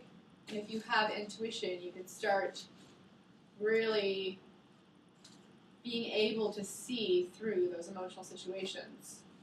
If you start kind of honing it and practicing it, you know, and practicing not doubting yourself, which is basically how I typically use intuition, because a lot of it is just like, it's there naturally, it's just can we bring it up, you know, to the surface. Also, self-loving practices can help so much, because if you're feeling something, you know, especially when we're doing release stuff, I mean, really, like we discussed before, there's a certain timelessness to emotional release that can be just like really fast, and it just changes something else and you're done. There's also times though when, as long as we're not wrapping around it, sometimes it might feel like it's going on forever, right? Most of the time that's only like, I don't know, a couple hours, but it feels like it's forever. And that's when you bring in self-loving practices trying to help yourself feel, but doing things that make you feel good about yourself, you know, can help to feel God coming through your feeling. Like having a cup of tea, Exactly. a bath. Yeah, and I was going to have you guys brainstorm those, but you kind of get the idea already. You know, sometimes I watch movies just to make myself cry or laugh, you know, when I feel like emotionally vulnerable. Eventually, what happens is you can start doing it faster and more easily. Like, when my mentor started with me, he would make me sit down and close my eyes every time I had to feel something. Because I honestly could not feel it if I was doing something. It's amazing, you know, because we're just taught that when we're in activity, that we just shut off everything. We just do this thing. And that is the worst, most self-hating way to do activity. It's so not nice to ourselves, because it's like there's a constant self-flagellation going on then, because you're not open and allowing yourself to just be and to feel whatever it is that needs to be felt. And eventually he told me I was ready to go to work, you know, even when I had a big emotional thing happen. It's like, okay, and now you can go to work and do your job and still feel, you know, and practice that, practice integrating those things. But it's good, you know, it's a lot of people have animals around for this reason, I think.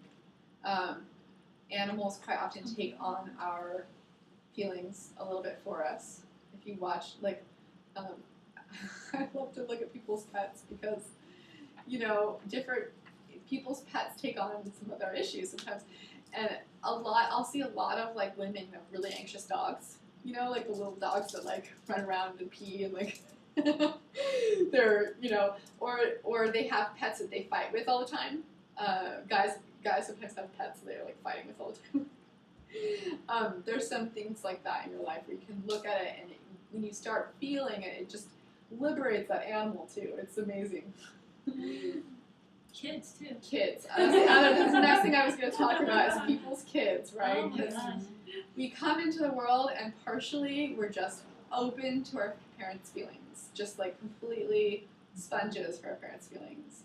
So a lot of things that we're dealing with, it is like in the Bible, it says the sins of the father are revisited on the son. That's what they're talking about. It's like the misunderstandings of reality are visited upon you as a child, you know.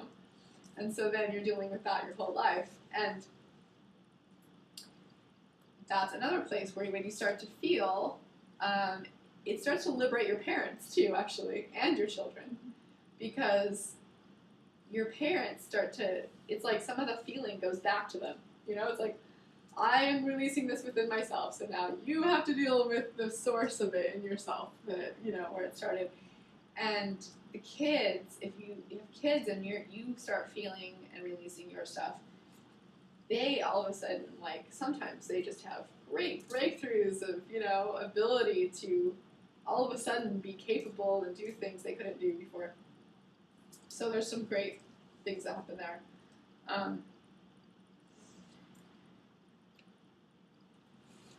A lot of people, the whole repression thing is basically about untruth, right? Our whole society is based on untruth. Untruth is unhealthy. So we have a completely sick society the way it is. And that's where I see it the most, is emotional stuff. Because we are saying one thing and feeling another thing. And that's, we're affecting our children and our friends and our family and our workplace, right? And every time we say something true, just let it come from this chakra to this chakra, just clearly say something that is true emotionally. And in that, I don't mean like this story is true, I am a victim, you know, I don't mean it that way. I mean it like, I feel really angry right now. That's like an amazingly revolutionary thing you can do, is just speak the truth. And it's so relieving to you. You feel all of your cells like relax, you know.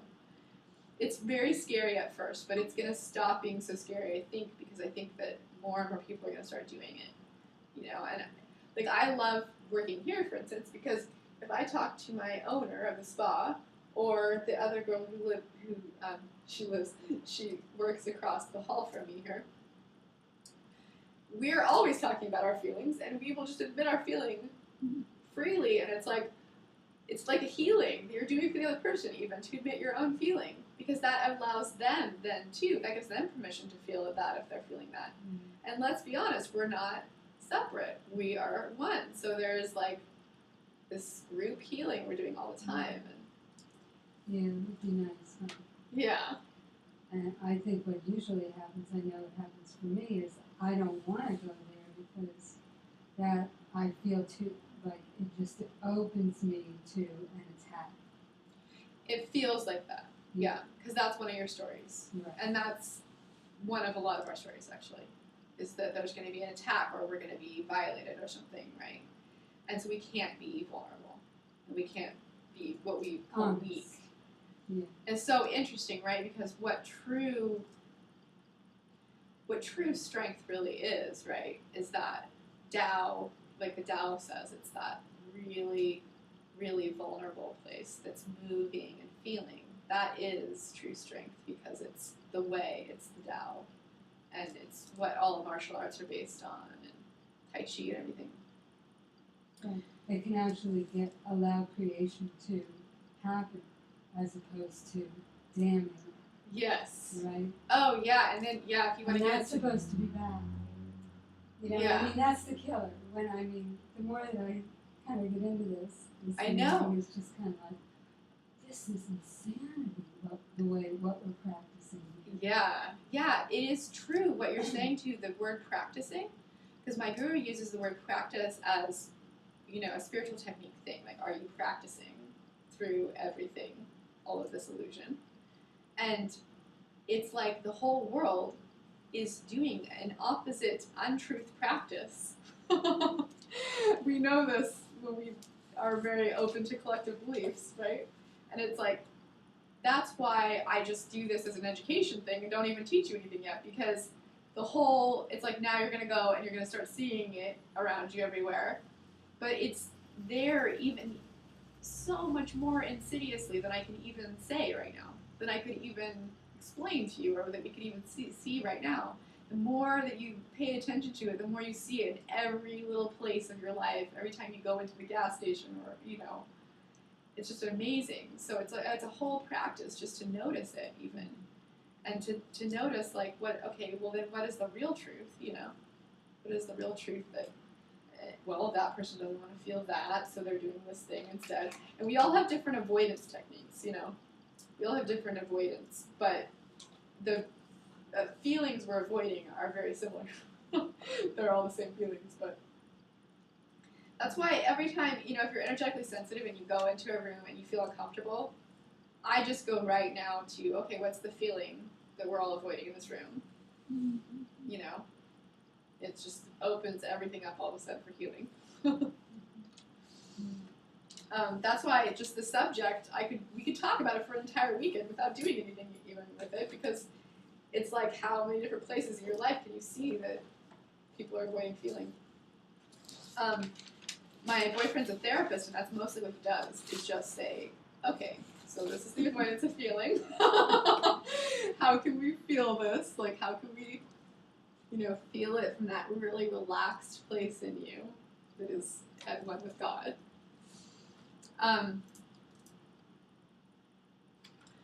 So that's my thing now is, you know, if people have been getting only physical therapies, you know, and they haven't done anything deeper than that, then I say, okay, then go get energy work, you know. If they've been getting energy work and body work and they haven't dealt with any feelings or beliefs yet, then maybe it's time to start dealing with feelings. And then ideally, I would teach everybody emotional processing technique. Then we could start dealing with the beliefs, because then we already know what to do when the feelings come up, because beliefs are attached to feelings.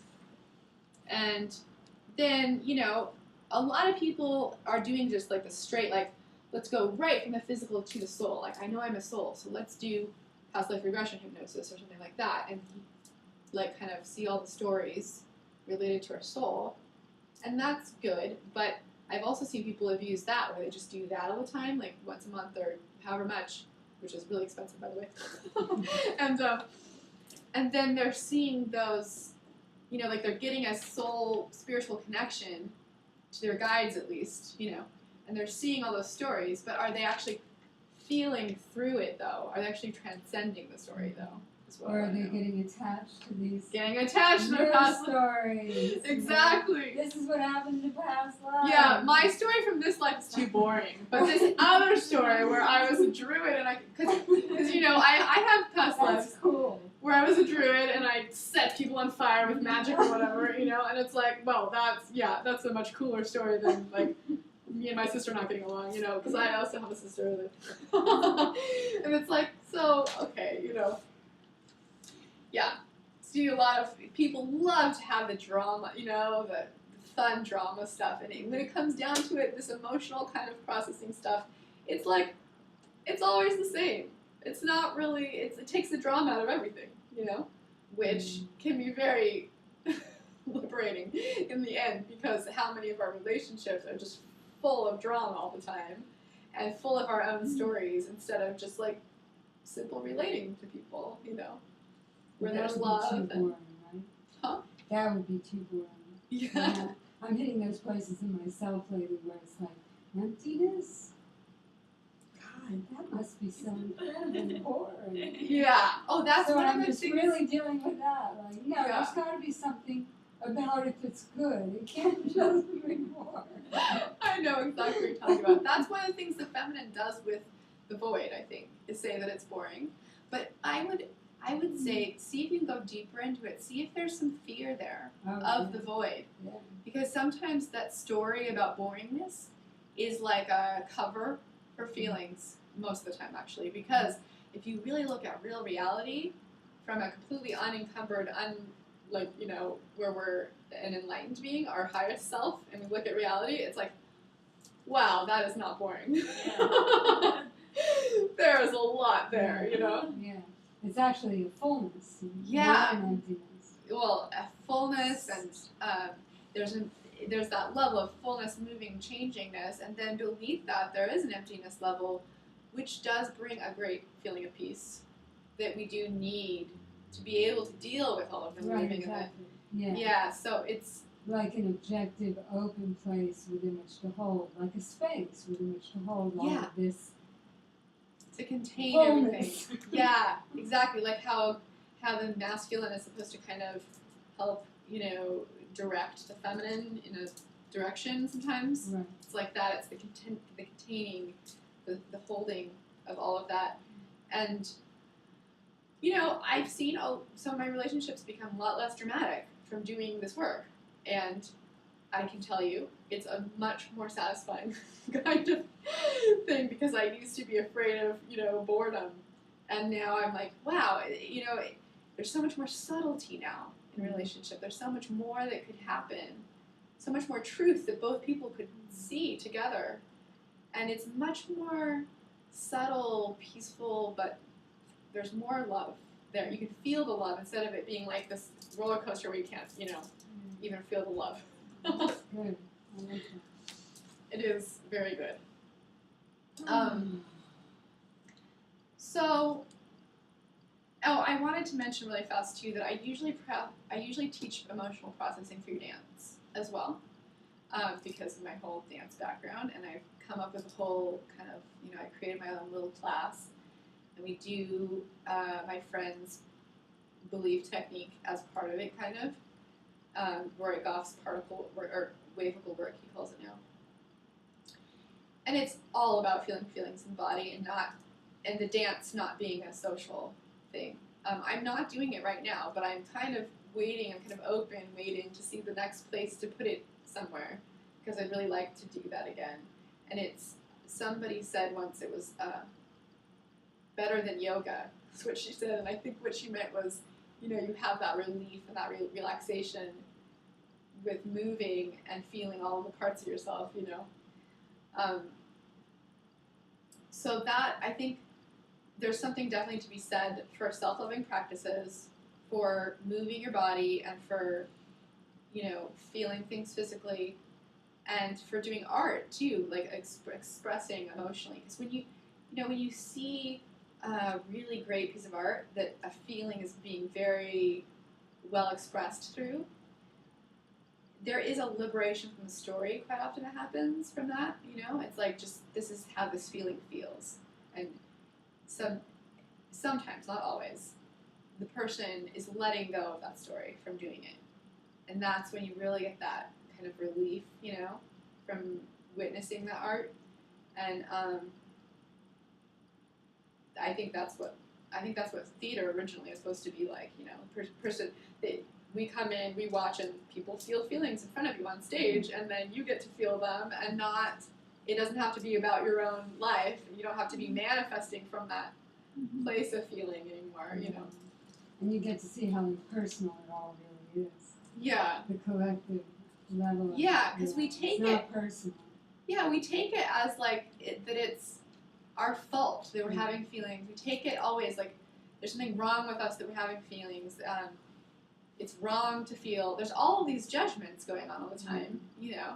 It's amazing, and it's so similar with everybody too. Because the more people I teach this, the more they're like, "Wow, now I'm realizing that I'm not. It's not wrong to feel." You know, I hear the same sentences. It's like, yeah. I mean, we're all so similar in a lot of ways. So, and that's why I like to teach this so much along with the personality systems and the astrology and the human design and everything, because we can split ourselves all up and see our separateness, you know, and that's so useful in a lot of ways.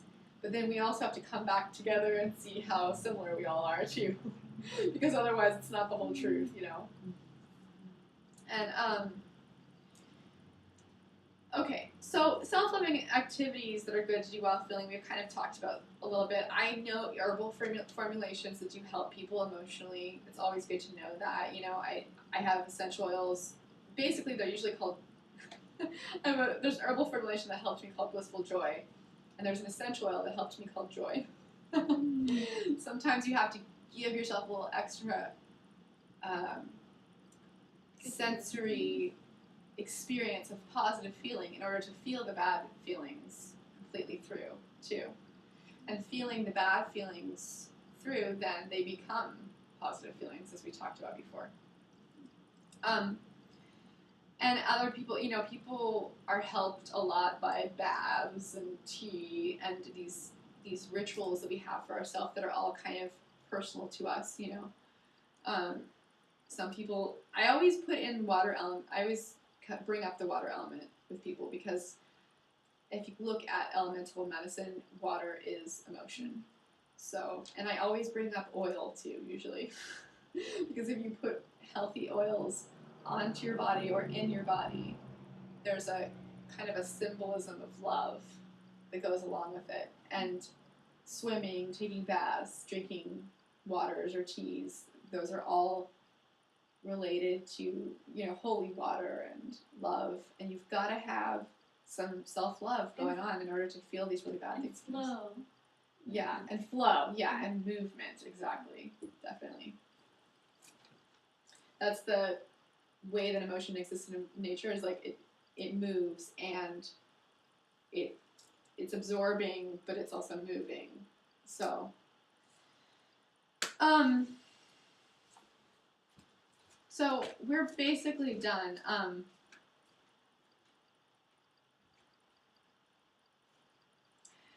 I would just, with self-loving activities, I would just ask yourself, is this helping me avoid my feeling?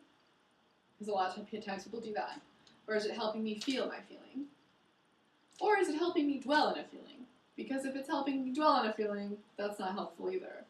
And I used to watch my Enneagram 4 roommate. He used to mope around. He would like watch a certain movie just to kind of mope in a certain feeling, you know, and you could feel that it was a stuck place for him. So questions about anything?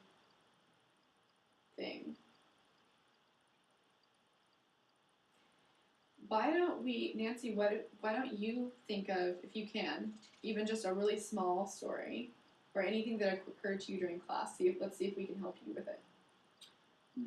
Should I take it?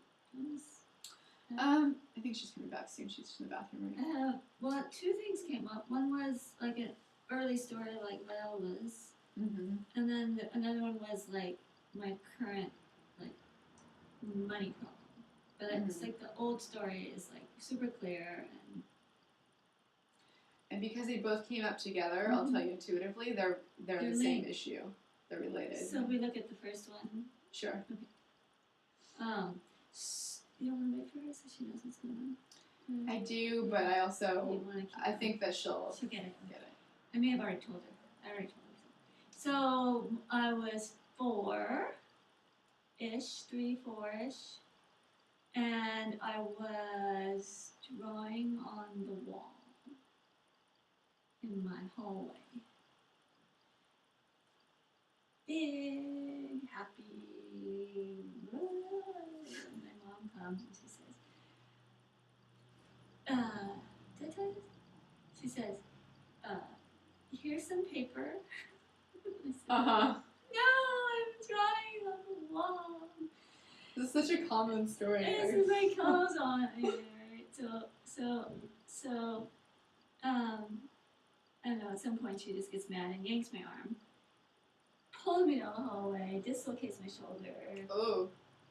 and that's that. Mm-hmm. So now there's a particular fear, probably, too, and trauma associated with there's a feeling, and they're all three associated with that experience of wanting that liberation, right? Yeah, That, this expansive, creative thing I'm Self-expression. making, yeah. I just told her the story about the shoulder.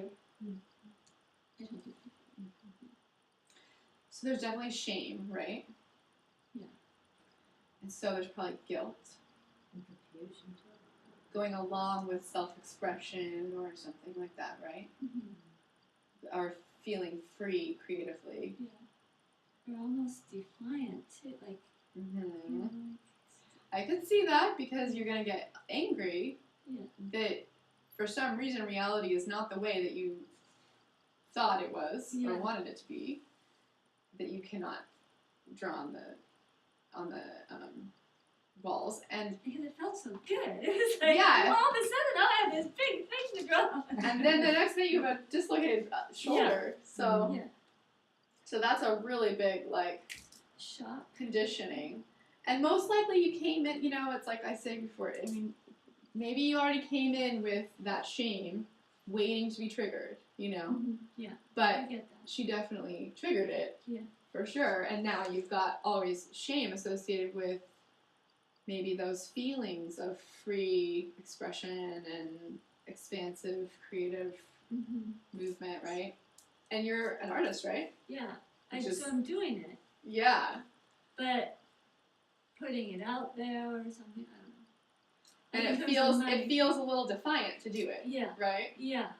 You I could feel like I'm gonna anger somebody. yeah. Or So it's dangerous, not safe.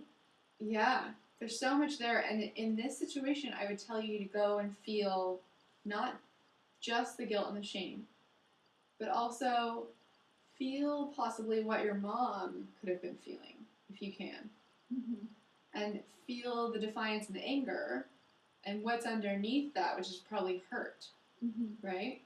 And then when you feel deeply that hurt, and it's so interesting because there's probably that same hurt in your mom, right? Because we hand these things down to our family, ourselves, right? And so when we feel through that hurt, knowing that it's not the truth, it's just not, it's not true that it goes along with creative expression.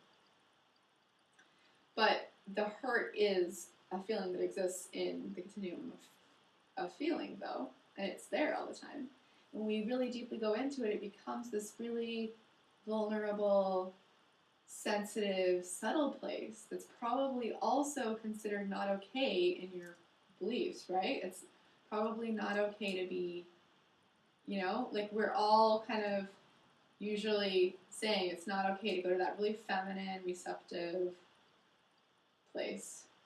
So as soon as we start going there more and seeing how the story is not true and that it is okay and that it doesn't, we don't get murdered all the time anymore for doing our art, because it's kind of like that, right? When you're 4 and you get your shoulder dislocated, it's like I always talk to healers about them getting murdered in the past for healing people, because that used to happen a lot.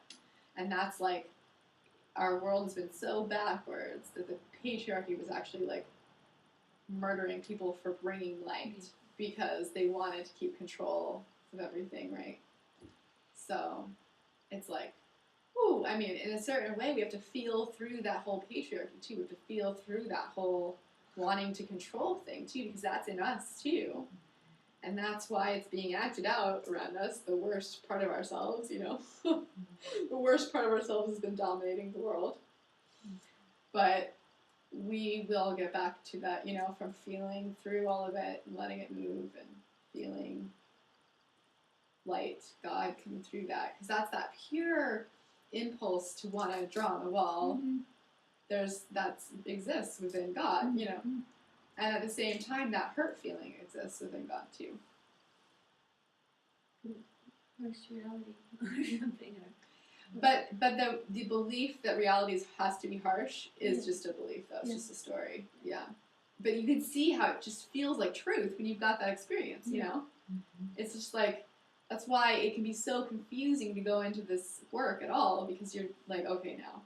Because we're dealing with your 4-year-old self. Your 4-year-old self doesn't know what's truth and what's not. I mean, it just knows what its experiences are and what feels like truth. They often know what feels true, and they're often right, but it's like, if they get an experience like that from, our parents are like God to us when we're little, right? So it's like, well, God told me, though, that I was wrong for trying to creatively express myself.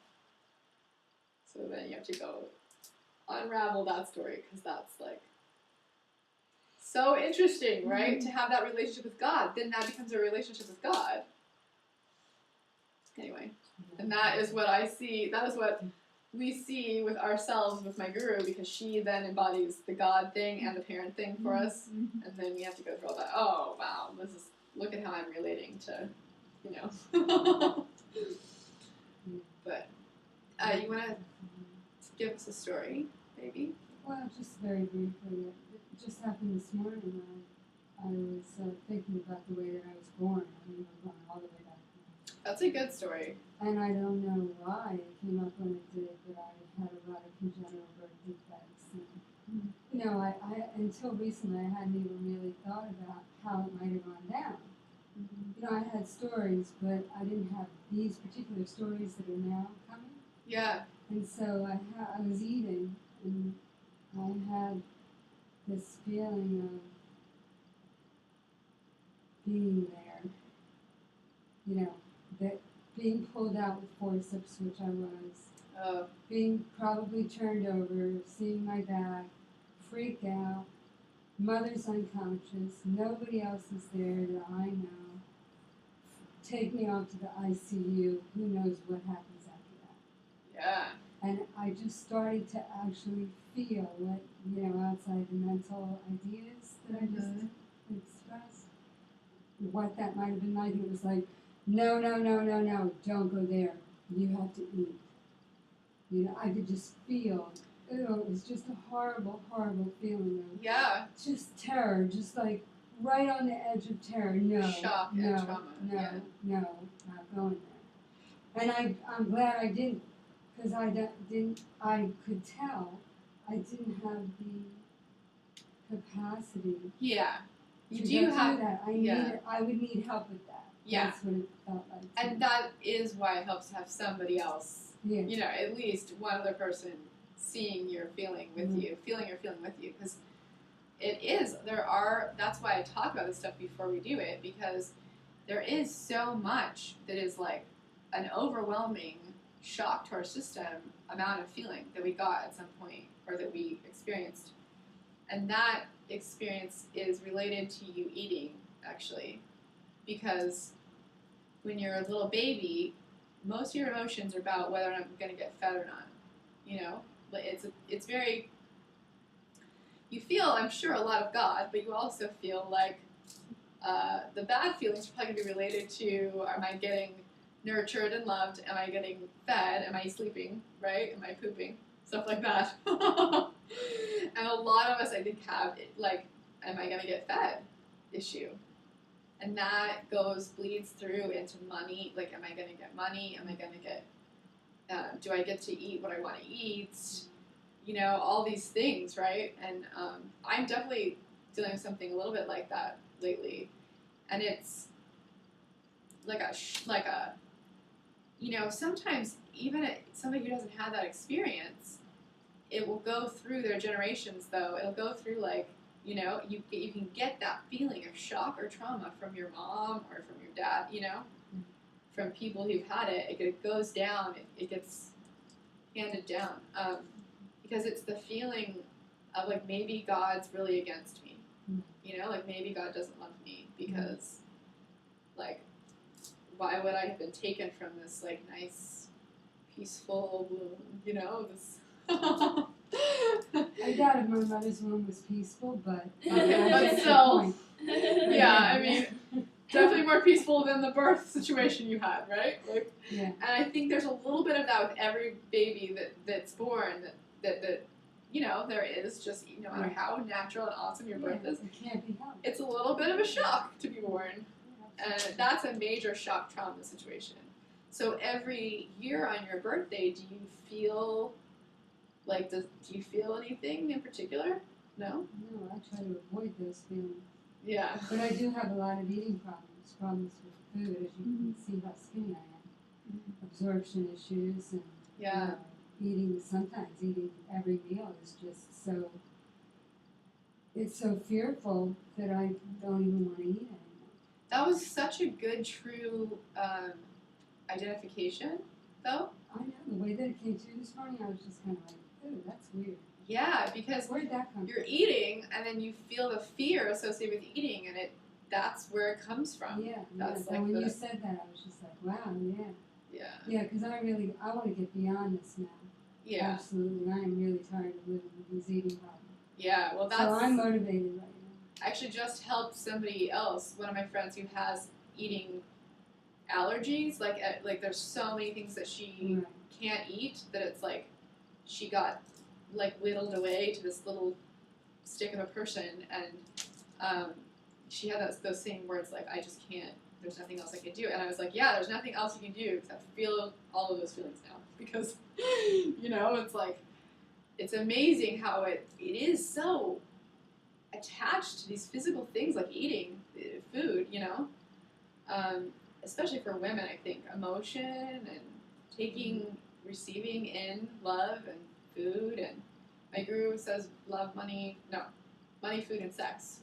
That's what her guru always said. He always associated those together, you know.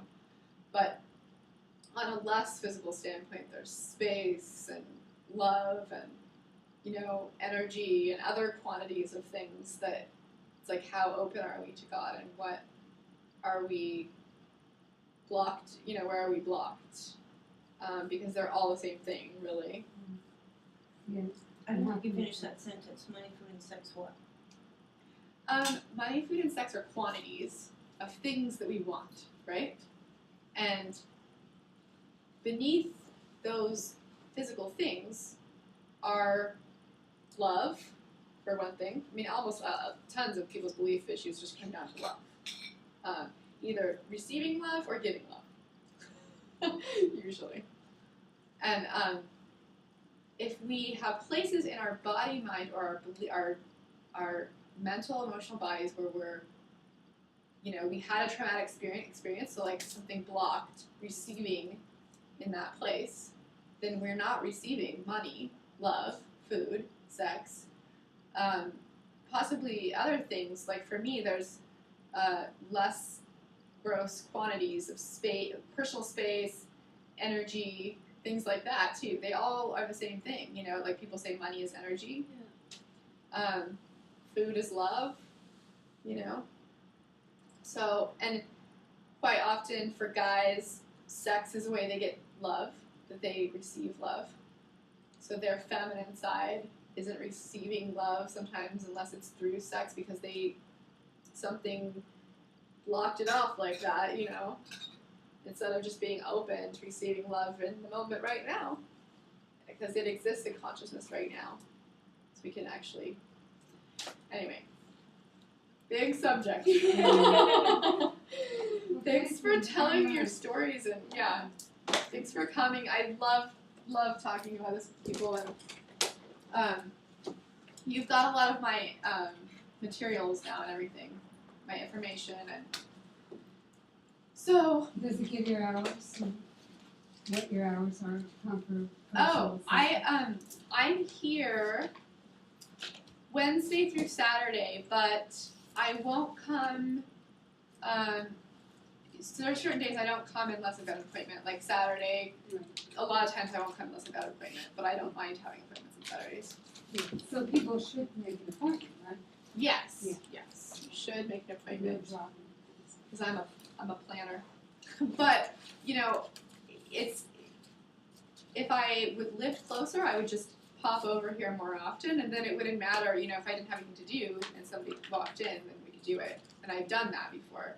I just can't guarantee I'll be here. Okay, well, thank you. Yes. I'm gonna go eat. Yeah. Go take in the nurturing love of the goddess when you eat. Okay. Thank you. Thank you.